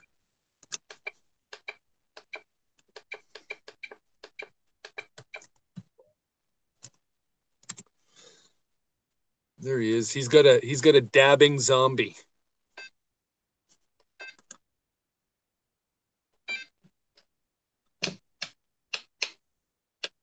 Copy link address. Go over to here. Go to here. Go to there. Paste. Paste it. Does that work? Does that work? Okay, try it. I'll try it there. Yeah, it worked. Yeah, so he was helping out. I've already got him. As well as who else? Oh yeah, he's the one who crashed into the top of the train on the giant train bridge in Lethbridge. Stuck to the train. Yeah. Never got it back. No, it's traveling along the railway. Yeah. Or something. Hey, Mr. Crawley, how you doing? 616 drones. Drone pool. Corey Mano. Night train. What's going on, everybody? How you doing, I'm just Sly over here Dad? floating around. Well, I'm sitting here thinking about it, and I just noticed that this has got a little bit of a gimbal issue. So let me show you guys. Because I was having a twitch with this thing when I was flying it, so I'm wondering if it's the gimbals. Because this is a brand new one, and they keep sending me them. So can you see? It's going to be channel 4. Can you guys see it? No, not really. Whoops, hold on. Okay. So channel 4, if you watch, I'm just going to see if I can get it so you guys can see how much I'm moving it. Get everything in the view. See that jump? I didn't touch it. So it's jumping. Yeah. It's jumping. And if I go the other way, it moves slowly up. Yeah. So see that? Like Yeah. my finger's not touching. You guys can tell like when my finger's on it, you can see it in the cam. Yeah. And I'm That's wondering weird. if that's, yeah, see? Yeah. I mean, I can still send you the transmitter, Kim, but it's gonna, if it's flying, it's jumping like this much on the screen. That's a lot. I'll still send it to you because you never know. Somebody might offer to fix it for you. But I'm going to set this up on a FlySky. So when you get it, all you have to do is bind it to the FlySky. Okay. And so you don't have any problems. Now that I know, I don't want any problems for you. I want it to be as smooth sailing for you as possible. Like he wants, man. Like, are you kidding me? Night train. I mean, how much time have you spent trying to figure something out? Like you spent a lot of time trying to figure out the UART situation with it being inverted or uninverted, and like I've went through that rodeo. That's part of the main issue is because we're using like I swear FlySky is a great introductory because it freaking puts you in a hole you got to climb out of. Yes, yes, I agree. You know, I agree. Kim, like, literally, all of us. Sorry, guys. Night train Sorry, asked if you've calibrated the endpoints. Yeah, the calibration is done. Yeah, I was messing with it right now. I recalibrate it while we were on the stream. I let everybody do their thing, and I was just sitting here messing around. I'm checking it on the computer, and it was jumping on the computer. And then I come to this because Flight 1 told me to check my transmitter. And you know that's pretty cool that that's the situation. And I messaged my buddy that flies for Flight 1, and he said, check your transmitter. There's nothing wrong with the way it flies, because I showed him a quick clip with me flying it from today, and I showed him that it was twitching a little bit, and he's like, go the other direction, fly the other direction, just go completely the opposite direction and see if it's doing it. It didn't do it the opposite when I was turning the other direction. He's like, transmitter. I checked it when I got home. You know, I'm home now, and thought I'd get on here because I just got home and I saw you guys had done a stream and it failed or crashed or whatever. And then I was like, oh, well, I wanted to tell you that everything went good today with the tests, and like the amp readings and everything were working. Because so with Flight 1, you have a OSD that's different than the flight controller. It's separate. So this one is built into the PDB. So it's a little more difficult to change the settings on, but I can send you the file for changing the OSD settings on it and everything, because you won't be doing it through Flight 1. You will be doing it through like a bypass on the UART through Flight 1. Okay. But, cool. Hadley's sending you a message there. Hadley, check out Night Train. He's in the chat. I'm on my phone, so I don't think I'm going to be able to pull it up. He says, okay, I'll tell you, he has two messages there. that radio was Fly Sky and Turnkey, Turn G, yeah. trying to keep in the game. Then at the bottom he says, have they sent you the Black Knight, Hadley? Have they sent you the Black Knight? Not yet. No. I have an email about it supposed to be coming. And that's what I'm waiting for, because I've been having a lot of problems with Crossfire on my X Lite. And once I get that, I'll be able to just put the module right into the module bay and run the Crossfire, because I've got 10 different receivers sitting here and I can't even use it. Pisses me Hey, off. Hadley, Yeah. want to do something here together so we can make it easy for Kim when he gets his thing from you, since you're going to send it bound to something like, or boundable to something like this, Yeah. or bindable. So I've made the 2-position switch above the throttle. I've made that arm. Okay. Okay. So you're talking, And then- are you doing SWA or SWB? SWB, Okay. because it's long, it makes it easy to disarm an arm. So Okay. SWB is going to be his arm. And then SWC, I have angle on the top, horizon in the middle, and air mode on the bottom. So like it's acro, but I have air mode as but you've got race flight. Yeah, I got flight 1.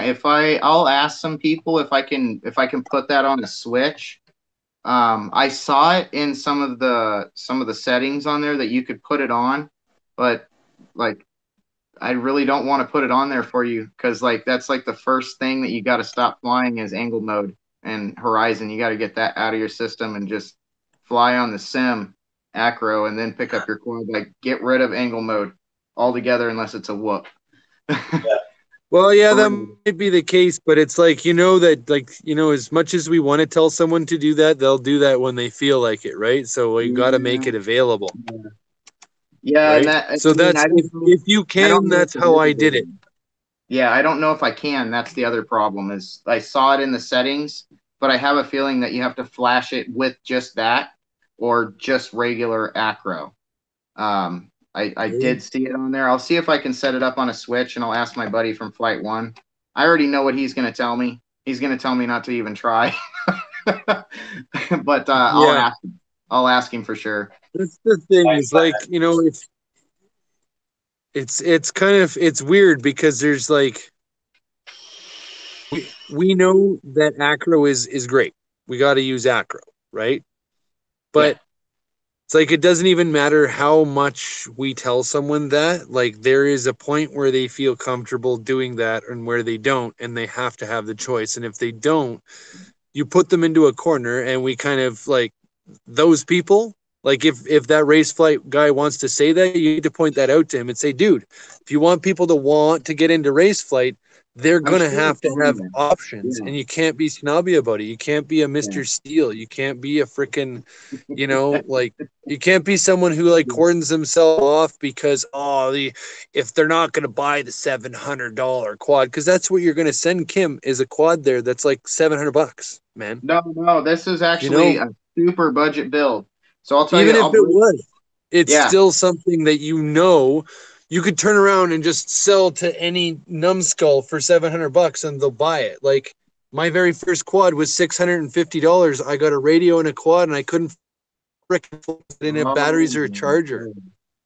And that's what it is like, we need to, like, we got to educate people, but we got to make sure that education includes like choices, and like fair thought. And like, what did you think when you were first saying something that you had absolutely no clue about? Like, hey man, I want to get into drag racing rocket cars. Boom! You don't just get into drag racing rocket cars, man. You got to be a really damn good, like, just like everything else has got to be in place to work that out. You got to be a mechanic and a this and a that, and you got to freaking understand rocket motors. And, like, there's a lot of things involved, and so it's the same way with this. But we can provide, like, we've got options right inside Betaflight. Expo. I mean, realistically, you could take this quad and you could flash Betaflight to it, It's not going to be easy to do, but it is possible to do it. You could put Butterflight on it. You could put any of those three on there. But the filtering is going to be the best from Flight 1, and the simplicity of setup is going to be like the easiest. You're going to learn two of the main platforms that I know of that I use right off the gate, which is like a leg up on many people, and that I think that's a big deal, because this has got sim mode, so it'll fly just like the simulator in theory. So that's like why I keep pushing fly on the sim. Practice. Oh yeah, because it's like it is hard to fly on the sim. Yeah. In a way, right? If you get good at flying on the simulator, you're gonna be a good pilot. It's kind of hard to. I figured that out for sure. I play on the sim and then I go out and I fly, and it's like the first two packs are not wasted warm-up packs anymore. They're like, I get into flow within the first 40 50 seconds of the pack, and it's like, yes, because that's 90% of what I go to fly for is like that feeling, like where you get your canoe down the river and there's nobody around, and like the trees are just brushing against your head and you're just going. That's the feeling. That's the feeling that I get from like flying, and lately I put on like SoundCloud on my phone and I type into like whatever Drew is flying to lately and freaking just butter it out, man. Nurky. Holy crap. It's so satisfying. It's like, it's great to do flips and tricks and spins, but like they need to be done like at the right time with the right flow and movement and choice, and like in certain environments and certain moments and certain lighting calls for certain behaviors, I find. I usually am chasing the good video is what I'm usually doing, just chasing whatever clean video that my quad will get, because I know if my video feed is good looking through the FPV, I know on the HD cam it's going to look phenomenal. So that's how I fly.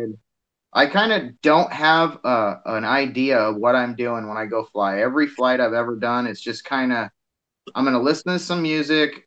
This is a song I want to produce with my next video, and I'll fly at like 3 or 4 packs with that song, and I'll be like, you know what? I'm going to delete those last 3. I'm just going to keep this one. And my buddy that flies with me, he's like, dude, are you serious? There's so many good parts of those. And I'm like, yeah, but that's not the way I was taught to upload. I was taught to upload a full flight. If you want to break it down and tell a story, that's fine, but a lot of the pro pilots are like, you're hiding bad flaws or wrecks or whatever, what they told me. And I'm like, yeah, some of my flights I've crashed a lot in. So they've been encouraging me to stop doing that. And it's so satisfying to go and get a good movement and all that sort of thing by like really disciplining yourself, like working on a discipline and like almost trying to figure out some way of telling yourself like, okay, I got to do that again. Okay, I'm getting away from doing that. Go back to it. Okay, go back to it.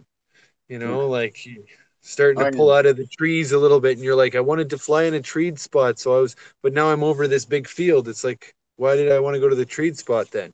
It's because I wanted to practice that throttle control under the bases of the trees, right? Or I wanted to practice that yawing where you're like in liftoff. If you guys have been playing, they call it target locked or something like that.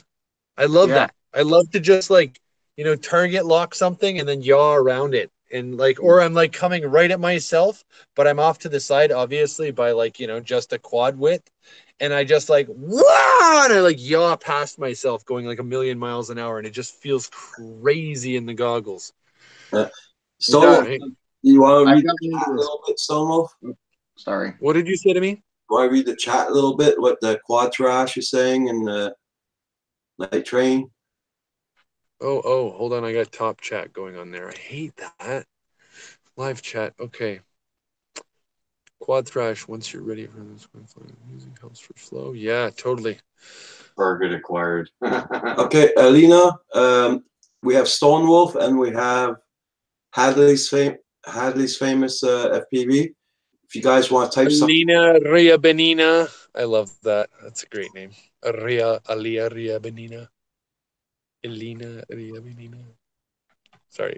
All right. I think I got it. Mm. There we go. I got chat. Yeah. Tell you what to do. Finally. I don't let the quad tell me what to do as much as I let the quad and myself become a symbiotic moment. Ooh. Right? Well, that's Yeah, true. That's what flow is. Yep. It that's really good. feels so good to just find that. Because every time you put your battery on, I mean, unless you have like specific lines and stuff, you know, sometimes your balance is a little different and things like that. And like Yeah. the temperatures are different and your pack New is a, batteries. you know, year and a half old pack. Oh yeah, the new batteries. Every time I get a brand new battery and I take it out there and I'm like today, I tried out the Fun Flies from Tattoo. Let me show you the damages to my quad. Horrible, horrible experience. It was a horrible experience. There's my XT60. It's just totally busted off.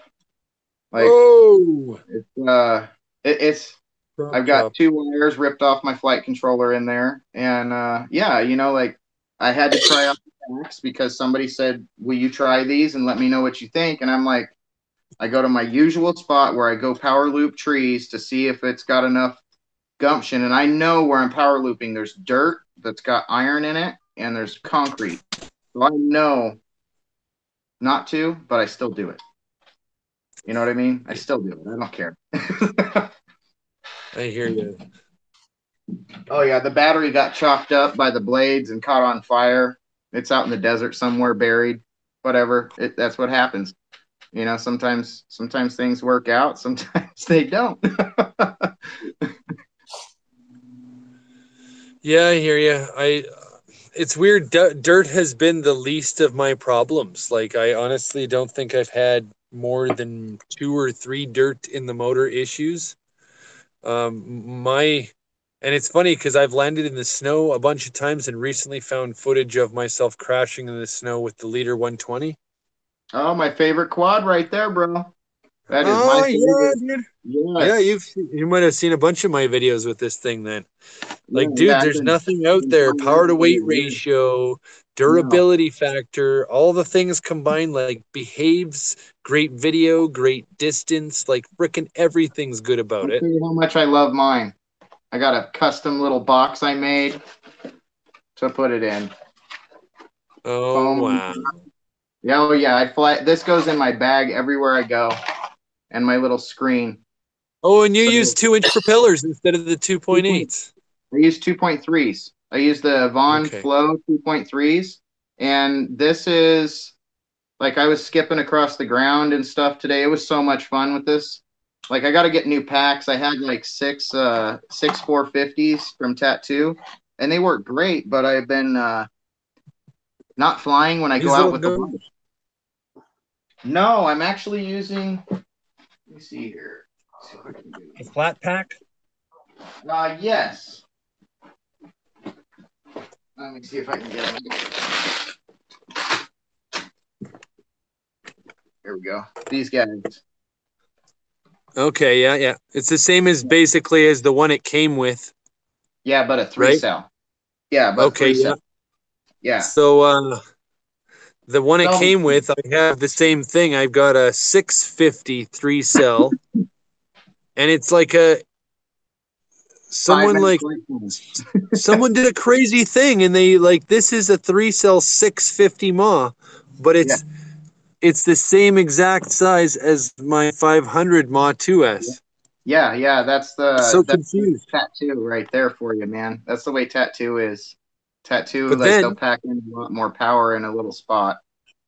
I went and I found this 2S 1000 mAh, which Oh, is the wow. same exact size. And so it ends up flying for 7.5 minutes. Wow. What brand is that? Yeah. It's a no-name brand. Literally, dude, it's like something you would put into like maybe a Traxxas Aton, like that stupid, Yeah. you know the one. Yeah. Yeah, so it's like, I mean, if you could find Traxxas Aton batteries, it's 1,000 milliamp, Yeah. 2S. I mean, and it's got the JST because I got the original leader and I didn't update the. Same here. Same here. Yep. It's fine. It's fine, right? Oh yeah. Oh, I did you have change literally it? not taken anything off or added anything to this. Same It is here. the same as stock. Oh yeah, yeah. I've got a cam because I broke the ground off of the cam, so I went and bought an AKK. You know, the little tiny one. What is it? This one. Yeah. The A5, I think it's called. Yeah, the A5. So I bought this cam to put in there, and I was looking at it, and I'm like, it's too big. 25 milliwatts. I'm like, it's too big. It's junk. You know, like I'm not putting it in there. No way. Yeah, I don't want his giant camera in there. It's the one that's in there is perfect, right? Oh, yeah, and this one's for a whoop, and I still think it's too big. Yeah. Yeah. I can't even believe the camera that they have in there, how perfect it is. So I broke the antenna off of it crashing once, and I just put an exact replica of the antenna back on. And it was weird because it popped off the solder pads as if it was never soldered on perfectly in the first place. Oh yeah, that's the way it is. They Just- use that lead-free solder, man, most of the time on these cams in those factories, so it doesn't clog the machine because you know this is getting spit out of a machine. Or it's that heat up stuff where they heat it up with like a heat, Use a like hot air gun. hot air, like a hot air gun, but it's done through like a conveyor, and and then they've got that all the everything's on there getting soldered on at once. So you can only imagine who the rest of the components are actually heated up on there. They're not the greatest. But damn, does that thing ever fly good? I love it so Isn't much. it addicting? It is so addicting. I've had this thing for over a year, man. Like when it first came out, I got one of the first runs of them, and I did order the HD Whoop. Have you seen that from Full Speed? The tiny, oh my god, yeah, the tiny, oh yeah. $70. I didn't even care. I was like, swipe. I don't have any money. Match my credit card. I had to I have have it. been so bunged for money because work was slow for a while, and I got laid off for a year. And then coming back, we were so behind on funds that it's taken that time. And now we're back to the point where it was like, okay, focus on debt, and then don't buy drone stuff. And so I've been like, okay, how can I like earn my way? So just doing things for people has been my fun. That's it's so good. It feels good to do that. I'm excited to put this in a box for you, Kim. The other one, I don't have a battery for, honestly, because that type of adapter is not as common. And I only ever had one adapter like that. And since then, that battery's dead and long gone. But I think you're probably beyond that little tiny whoop. You've got some other things there. And if you get something else, I mean, you've got the battery and you've got the camera, you can solder back onto that thing. Hey, Kim? Onto what? The small, The little tiny one, was it QX90? yeah, I think it is. Yeah. Yeah. So, well, actually, at that little camera, I'm sending that on a Whoop to Val, Oh, okay. so she can have. Well, I'll see if I have a camera laying around and I'll try and find out if it worked on that little tiny whoop. But Well, if you don't Stone Wolf, I mean, I'll just wait and save up a couple bucks and just buy one off eBay. cool. All right. Because $7. yeah, How much did it cost you to ship that box here, Kim? under $20. Okay, cool. Probably $16. Something like that. I think it was about $16 to send that box to you, I think. Okay, then I will get it put into the box. I'm gonna say the latest Wednesday. Okay. Cool. Because I gotta go and fly it, and I don't know what the weather's supposed to be like tomorrow or Tuesday. So Yeah, I mean, I'm gonna try to get this thing to have the 3-position switch working. I messaged my buddy on Facebook. I think he's out to dinner with his lady, but hopefully I should get this done tonight. If I don't get it done, I'm still gonna send it to you tomorrow, Kim. And it's something that you like. If I figure it out after it's sent, I can just send you a message on how to do it, or video chat with you or something. Yeah, we can do it on the camera and you can show me. That's no Yeah, problem. But I mean, yeah, Justin, don't kill yourself for it. I mean, if you got a family No, thing, I'm gonna do whatever faster shipping that my post office out here gives me, because I ship a lot of stuff out of my post office, and the lady there's usually pretty nice, gives me good deals. Gives me like a business thing, you know. I don't know if it's a better deal, but it's usually like $7 to ship anywhere. I sent something to Ireland like 2 months ago, and I think it was like $12 or something, and it was a big box. Wow. Oh That's yeah. a deal. Oh yeah, she hooked it up, man. I'm sure there was like $20 knocked off or something. Yeah, and it usually gets there pretty quick. It usually gets packed in a box there, and I pick out a box that they have to put it in, and then we stuff it with stuff and make sure it fits right. Because I'm not much of a I don't really care. I just ship it. And I tell them, give me the insurance. Ooh.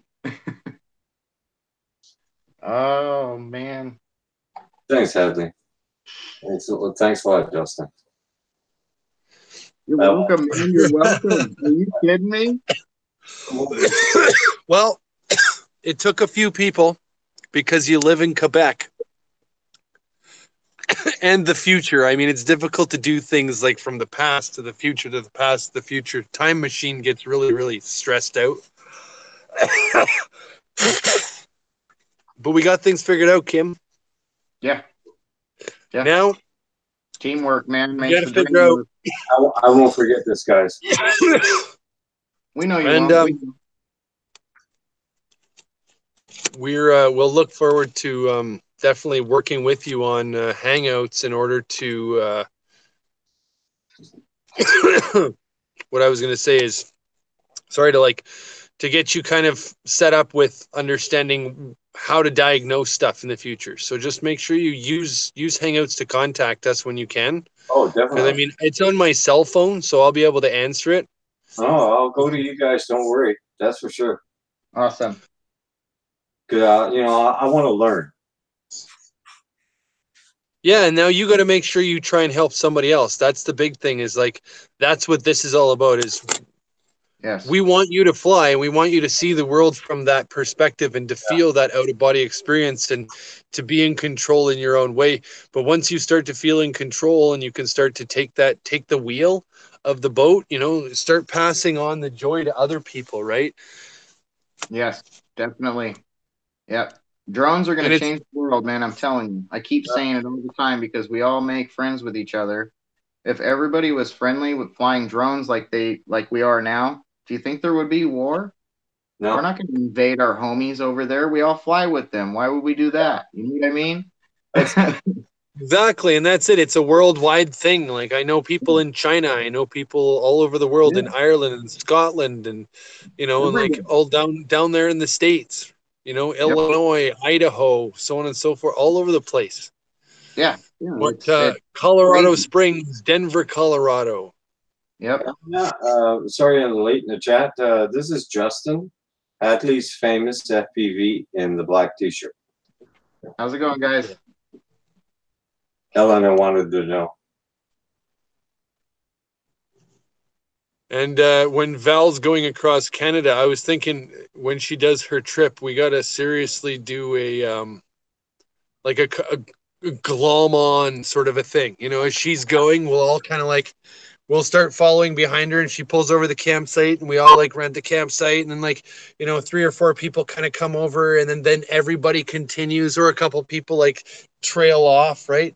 Then we'll get out there to Roger and Kim's place, and we'll have a huge party and soiree and be a potluck. I got the room. Man, that sounds like a blast. That really does sound like a blast. I'm gonna have to get in on that. When is that? This summer? Well, yeah. Honestly, when Val comes back online, it's going to be right about the time when she starts to get on heavy planning. Hey, Val, I don't know if you're still here. Are you? No. Yeah. No. Yeah. No. I don't know. I'm just seeing her comment for a dinner or something like that. She would be back or something, so she might not be here now. Yeah, she's not. She can always catch up. Yeah. I saw her say bye to Sly Dad a while ago, or have to make dinner. Oh, okay. Have to make dinner. Check in later. Love you all. Yeah. But anyway, yeah, like Probably listening. when she starts to plan it, she'll be coming across Canada and she's going to come here and stay and visit and that sort of thing. And I'll try and load up my wife and daughter. And I mean, I got to come out to Ontario and see some of my family out there. So we'll come out and see you guys first, hang out for a few days or whatever, a week, and then Place come here back this is way. massive, man. Sounds like a fun time. It's This is a absolutely big huge thing. here. A long drive from Arizona. Oh my God, yeah. Long drive, but hey, my wife has always wanted to take time off and go for a drive. If you're gonna go and drive that far, you're gonna be staying a couple months. We'll be fine. Stay about 4 days and head back, make a 2-week Man, trip 4 out of days it. ain't enough, man. Yeah, I know. Well, we're gonna be traveling, so like I've been telling the wife I want to go to New York and drive through New York at least to go check it out. I know it's gonna be a nightmare to drive through there, but I've wanted to see it. I've never been there, so that's kind of a goal. I'd love to see. I'd love to Yeah, see. I'd love to just come and fly. Just come fly with everybody and have a good time. Do some live streams outside flying and stuff. Be awesome.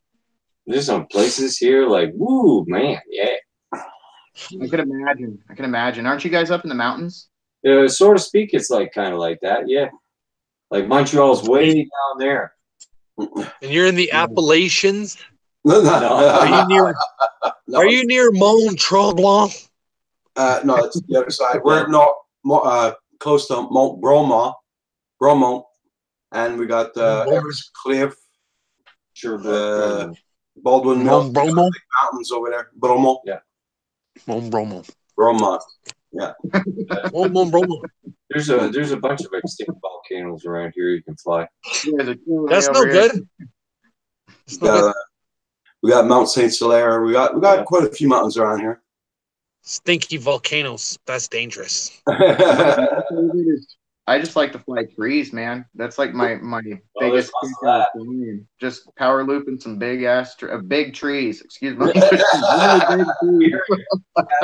So we got a lot of that stuff. Oh yeah, that's wife- my favorite.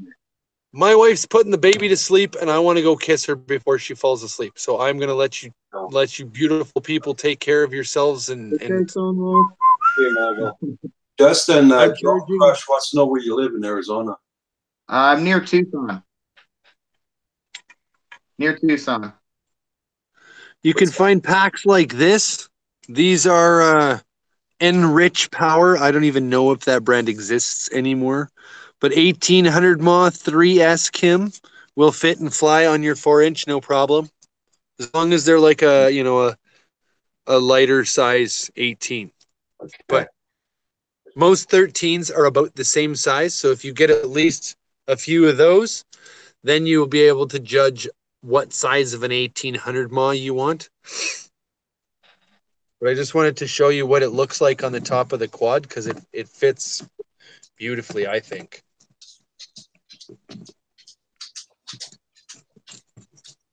And then I'll let you go.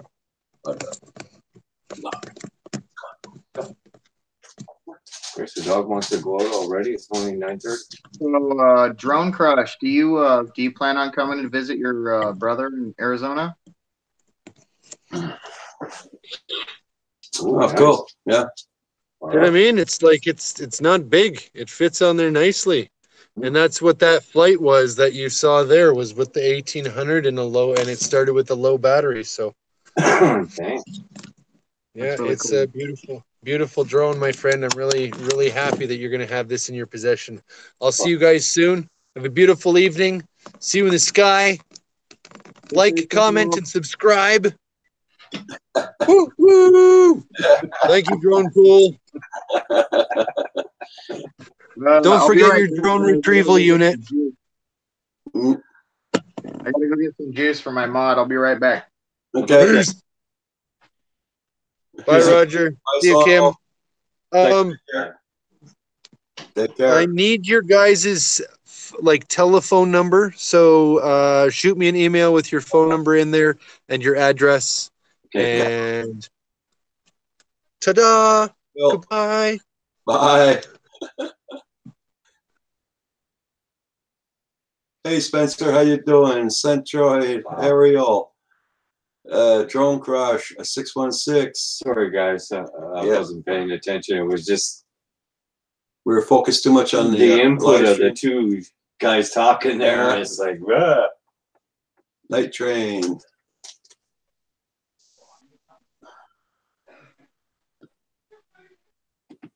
Somebody said hi to me when you moved the chat, but I wasn't sure who it was.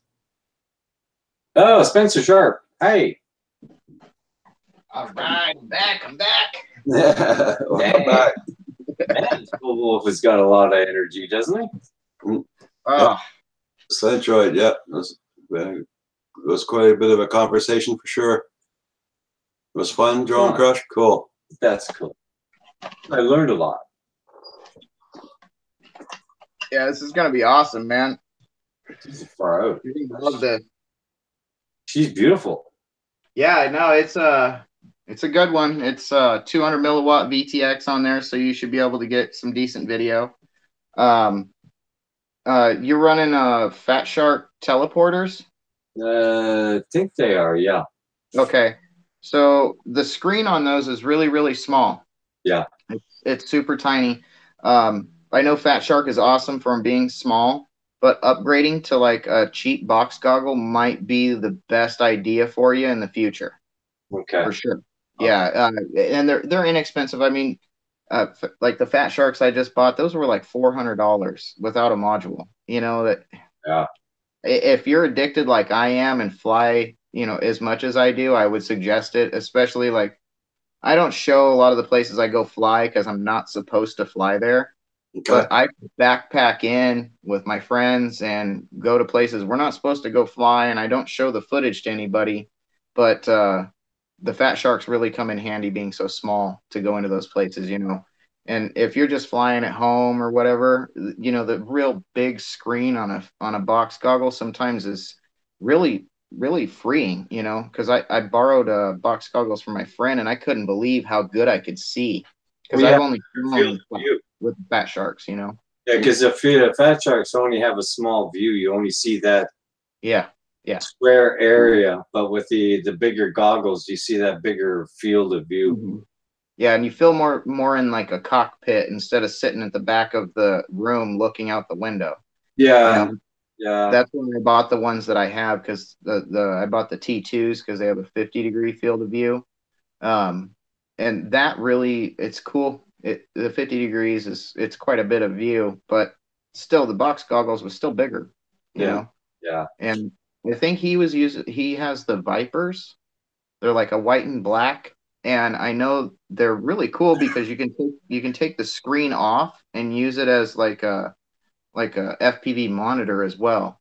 Okay. So that's why I thought they were really cool. You know, I think they're $180 US Okay. on Amazon.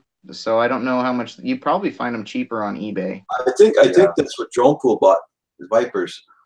They're really good for the price. Like if I wouldn't have bought my T2s, I probably would have bought those and just dealt with the less space in my bag because it's half the price. They come with a module.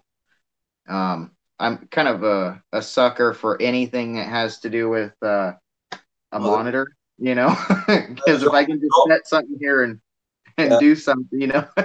Drone Pool here, he's getting ready to review his FXT Viper box goggles. That's what he's got. And Centroid, the guy that's in here, his name is Hadley's FPV. Hadley's Famous FPV. Yeah. Thank you. That's me. Here, I'll put a comment in here for you guys. So those are the ones you're talking about. The one that Justin is a really good flyer. That's Hadley's Famous. Yeah. Stone Wolf just put in a link here for banggood.com for the Egene. Oh, 118. Yeah, those are with the EV 800. Yeah. Yeah, those are really popular. $118 Canadian. Yeah, I've heard of a lot of people having those. I never used them, so I don't know if they're bad or good. So if somebody else is vouching for them, I mean, like the Vipers, the only thing that I noticed was there's a little black flicker every once in a while, and like if you're not a seasoned pilot and used to a lot of static, it would scare you, and it could make you uneasy because you're wanting to see video as clear as possible. Not bad. Hi, Cardoso Media. How you doing? Cardoso, what's up, man? I'm gonna go grab a charger for this phone. I don't know if it's gonna stay alive or not. Ryan, how you doing?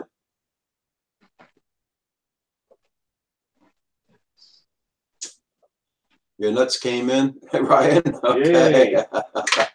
Okay, Ryan. That's great, man. Drone Crush, how you doing? All right, I'm back. I don't want my phone to die.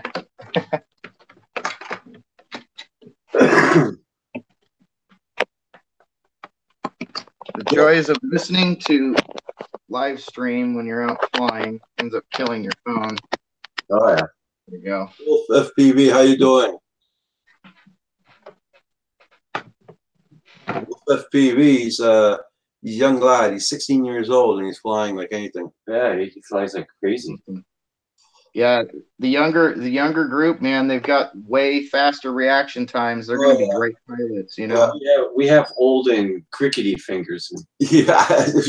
Oh yeah, I mean, just imagine if I was doing this at 16. Oh, I keep telling myself, like, what if you were doing this when you were 16? I'd probably be a little bit better. I probably have no problems too, though, with my equipment, you know, because I know a lot more than I did when I was 16 now that I'm an adult about electronics and stuff. So I feel like it would be a give and take there. If you started flying at 16, can you imagine what the quads would be now? Oh, yeah. Amazing. Amazing. You know, over 20 years ago. Wow. For me, that's over 20 years ago. Yeah. I mean, you probably get about like 20 minutes of battery life on the new battery. Well, you know, different career. I have a friend that is using a Li-ion battery pack on his long range quad, and he's getting over 30 minutes flight time on a 7-inch. That's what I heard. That Li-ion stuff, that new Li-ion stuff, they're testing it and that. Oh yeah, it's the real deal. Over 30 minutes flight time, and he was carrying 2 5-cell batteries on that, and he was only getting about 11 or 12-minute flight time. So that's a big difference. It's literally triple the amount of flight time. I think in about 15 years, I think LiPo is going to be gone. Oh yeah, no, they're so unstable. You know, they really shouldn't be used, but it's the only thing we have that can produce the amps that we need on the draw. So, but the technology on these motors, like I've got some Conasty motors from Ethics. Mm-hmm. They're actually a really big motor, and they don't suck a lot of amps. And like I run it on 5-cell on a 6-inch, and these things are sippers for the amps. I don't know if you guys can see that. This light here. There we go. But these are 2407, 2200 kV. So it's a hefty stator that's in there. And I think the way the windings are done and the amount of plates for the stator has been conservative for power consumption. Probably I did about 6-minute flight time with these on a 1300 4S. That's impressive for the size of the motor. You know, I get the same amount of flight time out of a 1700 kV 2306 from Emax, and this has got way more punch than those Emaxes, and it's about the same price. So if you're stopping for a 6-inch motor, I'd definitely look into those Conasty Moon boots. Those are awesome. I mean, quad parts have changed a lot in the last 10 years. Yes. Oh yeah, yeah. I've been really into it for 3 years, and in just the last 3 years, it's amazing what has changed and how prices really dropped for stuff, and Quality. we've had some junk come through too. That's just, you shouldn't buy it, but Everybody learns by their mistakes also. Well, I think these Chinese companies are starting to step up their game, and they're starting to produce some better stuff now. oh yeah, because they've got the capital for the R&D, and they're sending stuff out to professional pilots and people to test, you know, and we give them the information that we have back, you know, and we're honest about it. We're not gonna smooze you. Like, I'm not gonna give a review for something or say something is good unless I can truthfully believe in my heart that it is good. Well, And man, sometimes I have to test stuff for months to make sure that it's right, because it's questionable. It's very questionable. I don't know. I'm not going to do a video on it. You know, like, I'm in the kitchen yelling at myself, I got to do a video. No, it's not done being tested. Like, in the back of my mind, I'm screaming no, because I don't want to tell somebody something and then be in the comments, you know, 6 months later, you told me to buy this, and it's like the worst thing I've ever owned, you know, and I don't want to be that person, you know. I hear you. Yes. Check out the chat there, see what they say. Night Train. Konasti is great. Yes. Yeah, he is. I agree completely with Night Train. He is an awesome dude. Like, I sent him a camera when I first started flying. It's probably been over a year now. I sent him a backup camera because I worked at Honda, and I had some backup cameras, and he was searching to find out what's going on with the backup cameras, and he wanted to tear one apart and see what's different because of how good the video is on a backup camera versus like our FPV cameras. Well, one of them is the latency. I think is one of the things that he found out, and I had tested a couple of them on a quad just to see if it was worth flying with, and it was a nightmare. It was actually on the Wizard that I'm sending you, believe it or not, Kim. But that dude is straight solid. He's always been kind to me, like, and he's never steered me wrong with anything. You know, suggested props. I tried them, and they were amazing with his motors. Like, yeah, solid dude. Right. There's a lot of nice people in here. Okay, well, Out there.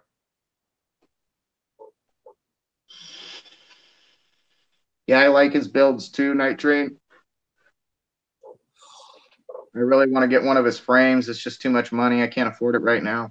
I need to work more, save more. I keep spending money on other shit or other stuff. Sorry. that's cool. Yeah, I mean, it's Christmas time. I really would like to build a couple of quads. I still need to build a KISS quad. See what that alien stuff is all, you know, the alien frame. See what that's all about. Because there's got to be something with it if he's been flying it for this many years. Yeah. You know? Yeah. Yeah.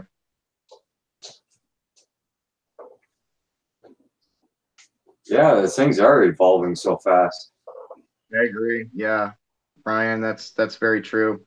Try not to jump on the hype trains, guys. That's the only thing I can suggest to anybody. If you're just starting out, buy something that's not brand spanking new, that's been tested and tried and true. And, you know, there's somebody that's posted a video saying like my Rad X up there, you know, that thing I've been flying for almost 8 months, 7 months every day. And I put at least 15 packs through that thing. Wow. The parts that I have on there, I know are good. I've seen horrible reviews on those parts that I'm using. And maybe I got lucky and all of those parts turned out good, but I highly doubt that that's the case. I think people that build stuff should really take care. Like, first thing I ask anybody that builds quads, where is your masking tape? If you ask somebody that, they're going to look at you confused because they haven't been taught to solder correctly. You're supposed to solder inside of a masking taped area so you don't have any of the splatter. What if you accidentally drip and you sneeze when you're soldering? Something comes on and you drip a glob and it's not in the area where you want to solder it. You're not going to be able to get it off of like you know, your F4 board. You're not going to get it off of all of those little tabs that are coming off of that thing. It's just going to be ruined. And that I'm not going to say that that's happened to those people specifically, but I have done it, and I thought it was the part. And I'll eat crow and say that I'm one of those people that toy crate. Yeah, I mean anything. I did it with some brand new Flight One stuff, and the flight controller was $70. You know, Yeah. and that was all my fault. It wasn't anyone else's fault. That day, you know, I didn't feel that it was my fault, and then after I looked at it under a microscope, I saw, oh yeah, I did screw it up. You know, it takes a little tiny dot there, just yeah. The flux is the one that'll do it to you. explode. Well, the flux, when you're going to hit the soldering iron, the flux will come off, and you'll see like a little poof of smoke following it to whatever it lands on, and it'll be like a little clear thing of resin on there. Yeah, that actually can carry current.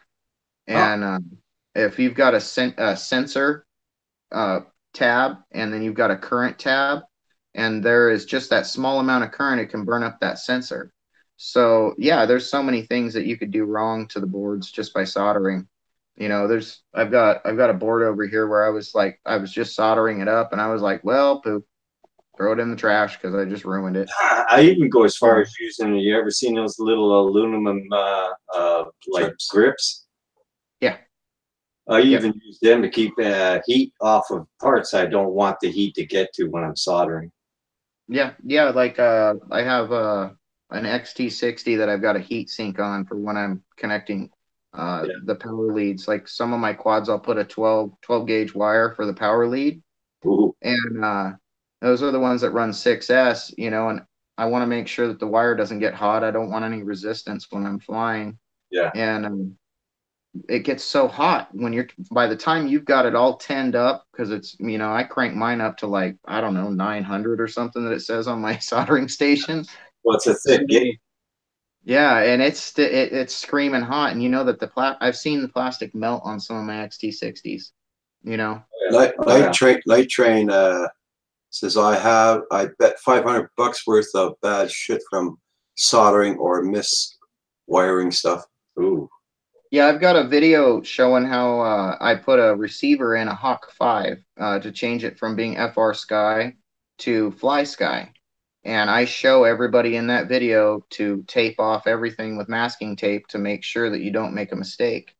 And a lot of people actually commented under there saying, you know, wow, I never thought of doing it like that. And I'm like, man, I know you've probably watched 1,000 videos of people not doing that. And then they're not showing that they clean it with rubbing alcohol on a toothbrush. Like this is on my bench here and a toothbrush that I bent with my heat gun so I can get in there and scrub.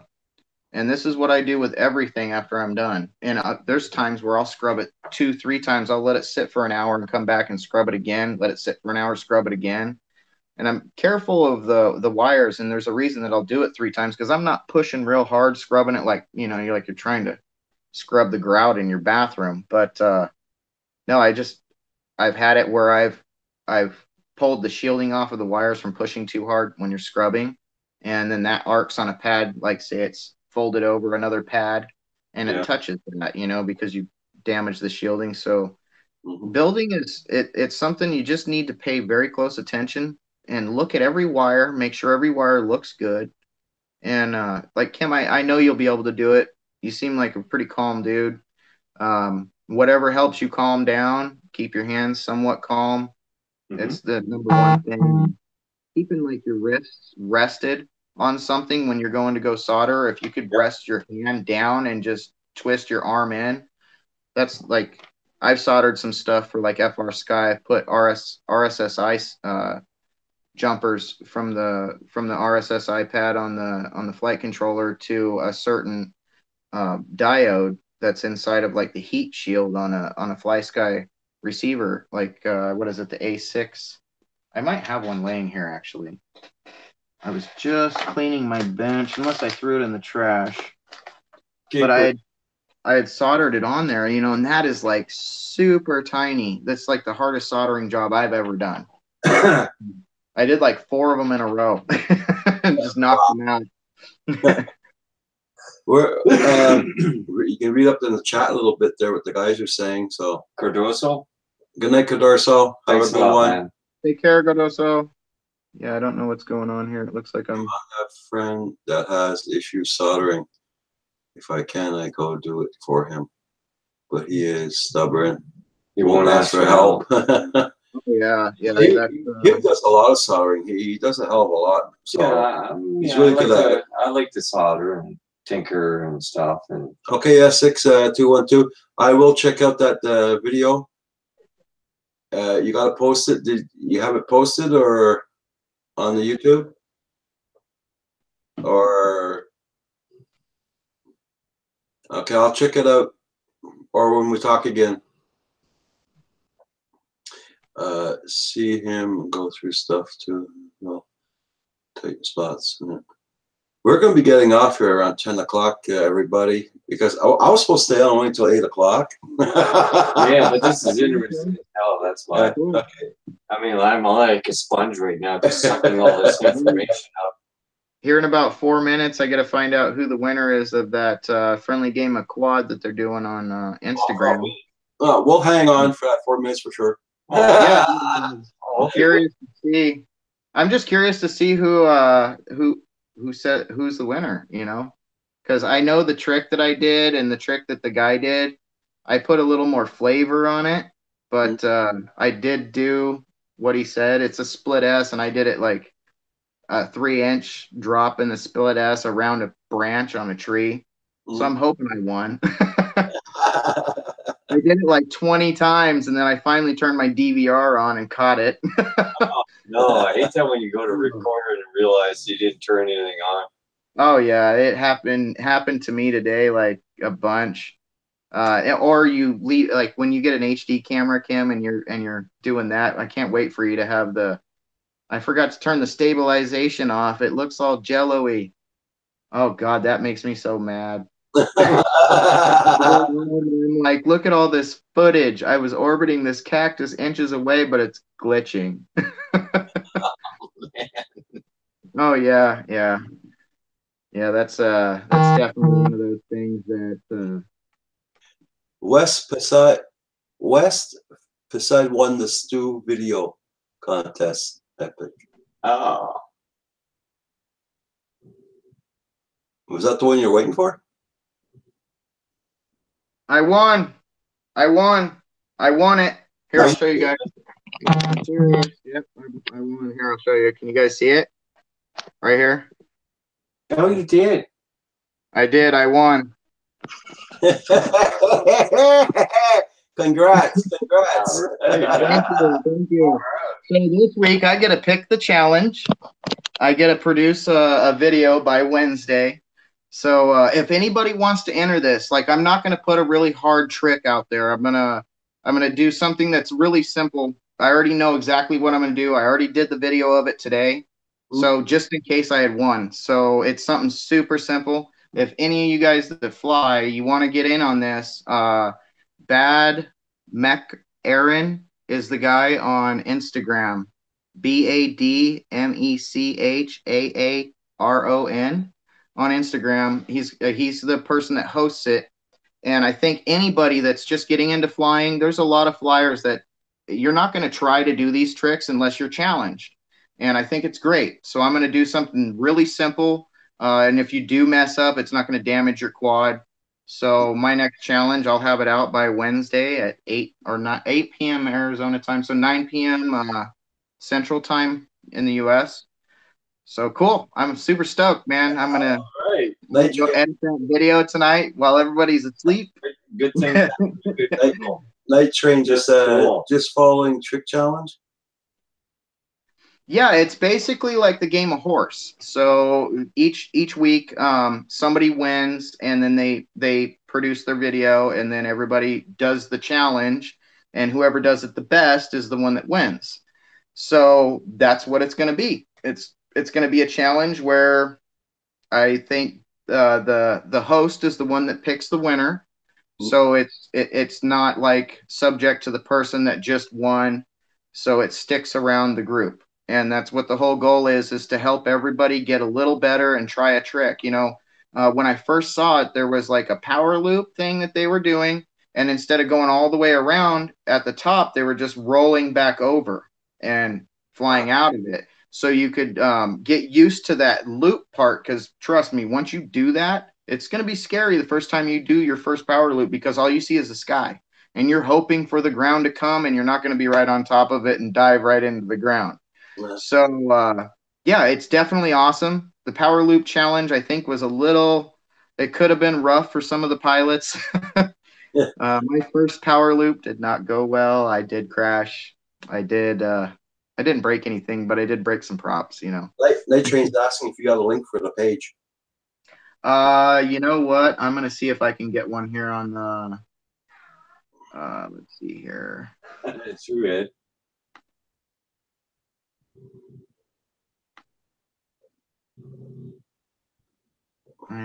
So this is gonna be a link to the hosts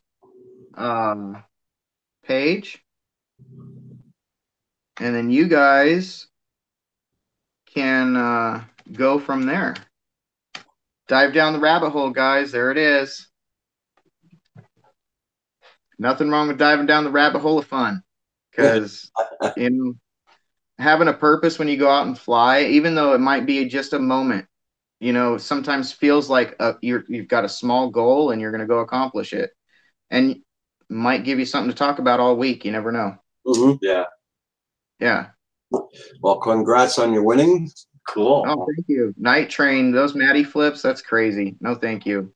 I have my own backwards flying that I do, but like I haven't mastered it yet. Like I do break some stuff. I have a bunch of antennas out here on my bench here that are all busted in half from doing some backwards stuff. It's really, you really need to know the area you fly in, like be completely comfortable with it to do those. Because if you're just at a new spot trying something like that, you're a pro if you can pull it off. Just consider yourself a pro right away. I'm already a pro. You can go to some random tree and just do it. You know, you can go to another park and go to some random tree and just pull those Matty flips. Like that's pro level, because I know you can do it slow. I saw a couple of guys doing them where they were just teaching themselves with doing them under a bridge, and that totally works because you've got something above you when you're doing it, so you have a point of reference. Yeah. If you're doing it out in the open with just the sky and maybe it's cloudy out, no, thank you. Just looking at clouds. Oh God, oh God, oh God. Yeah, I maybe one day in the future I'll do it, but not right now. I feel like there's so many other things that I'm challenged at when I go out and fly. One of them is just keeping pace and doing something new every time I go fly. It's hard after you've uploaded a bunch of videos. Yeah. Because I upload on Airbus as well, and I upload on Instagram, I upload on Facebook, I upload on here, and it's not the same flights that I upload on each of them. So, like, if you guys are following me on all of my pages, you know that like my footage that I have on Instagram is similar to YouTube, but you get a lot more because I've spent the most time working on that. You know, I know Instagram is not going to pay me, unfortunately. It's just the way it is. But dude, feedback is amazing in there. Dronography. This is Hatley's famous FPV. What's going on, Dronography? You must have him for sure. His name is Oliver, and this is Justin. He just put his name there, Hatley's FPV.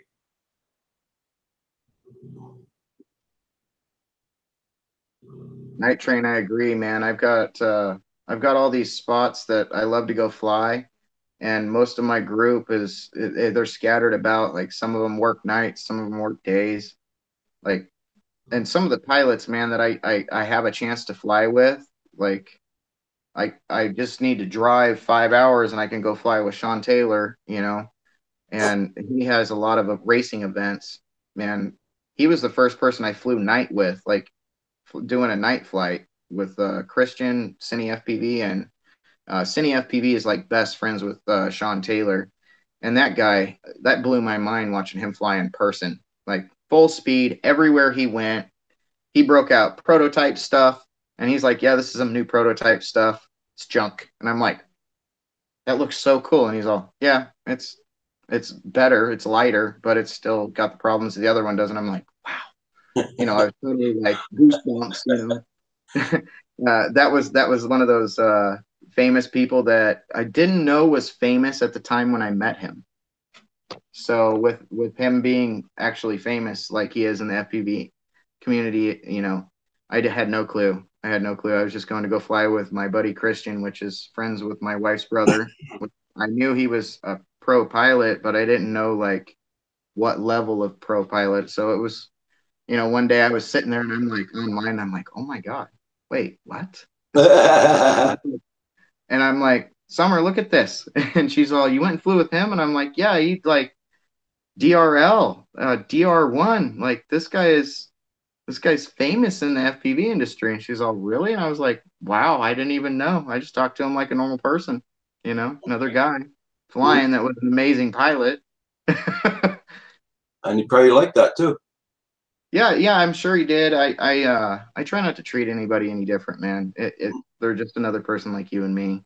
You know, they got the same struggles as the rest of us. They might not show on the surface, but you know, everybody's got their things that they're doing in life. Some people have got goals right in front of them, you know, and he seems like one of those person that is just like goal after goal and accomplishment after accomplishment, just positive all the time, smiling, you know. It was cool. Even when he crashed, he was like, oh, didn't have no shame with his walk of shame, you know? Like he's smiling the whole time, comes back and he's like, well, and he said exactly what he had done wrong. It was just cool. It was cool to see. Oh, that's cool. That was back in April, I think. April this year. Yeah, it's been a long time. And I need to go out there and go fly with those guys because the guys there are super, super fast that he flies with. I'm not going to be able to like keep up with them. I'm probably going to be like the rhino in the group. Get out of the way, Justin. Be honking at me in the pits and stuff, you know. But no, it's a good time. Everybody's they're so helpful, man. Even those famous ones like him, you know. Some great people in the community. Don't feel like the person that you're going to meet that's super famous on YouTube is going to be any different. Yeah. You know. They're going to treat you the same. If you freak them out, yeah, they're going to put their guard up immediately. Yeah. It could be dangerous in the United States. You know what I mean? Well, look, guys, we're going to call this a night. Take care, Roger. Everybody, thanks for tuning in, man. I really appreciate you getting me on here, and I'm glad I had the time to do this with you guys. Thank you. So I'll have that video up by Wednesday for everybody for the challenge. If anybody wants to get in on it, follow me, Hadley's Famous FPV on Instagram. Cool. Same name. So yeah, take care, guys. Okay, you be safe now. You guys as well. Thanks a lot, huh? You're welcome. Appreciate the live stream tonight with you. Yes, it was awesome. So tomorrow I'll be sending you that email and with like the tracking number and all that stuff. Thanks a lot, Hadley. You're welcome. Have a good one. Be safe. God bless you, man. Okay, everybody. Gonna wish everybody a good night. Okay, everybody. Thanks a lot, everybody, for standing by and while we had this commotion going on. Yeah. Take care, everybody. Bye-bye. Love all you guys. Peace, everybody. Be groovy in life. Thanks all. Okay. Thanks, Stonewolf. Night Train, Stonewolf, Hornet, Night Train. Drone Pool, Droneographies. Everybody, have a good night. Jamalama ding dong. It was good. Okay, Drone Pool. Thank you very much, my friend. Bye, everybody. We'll see you guys in the morning. Bye. Keep it groovy for sure, Hornet.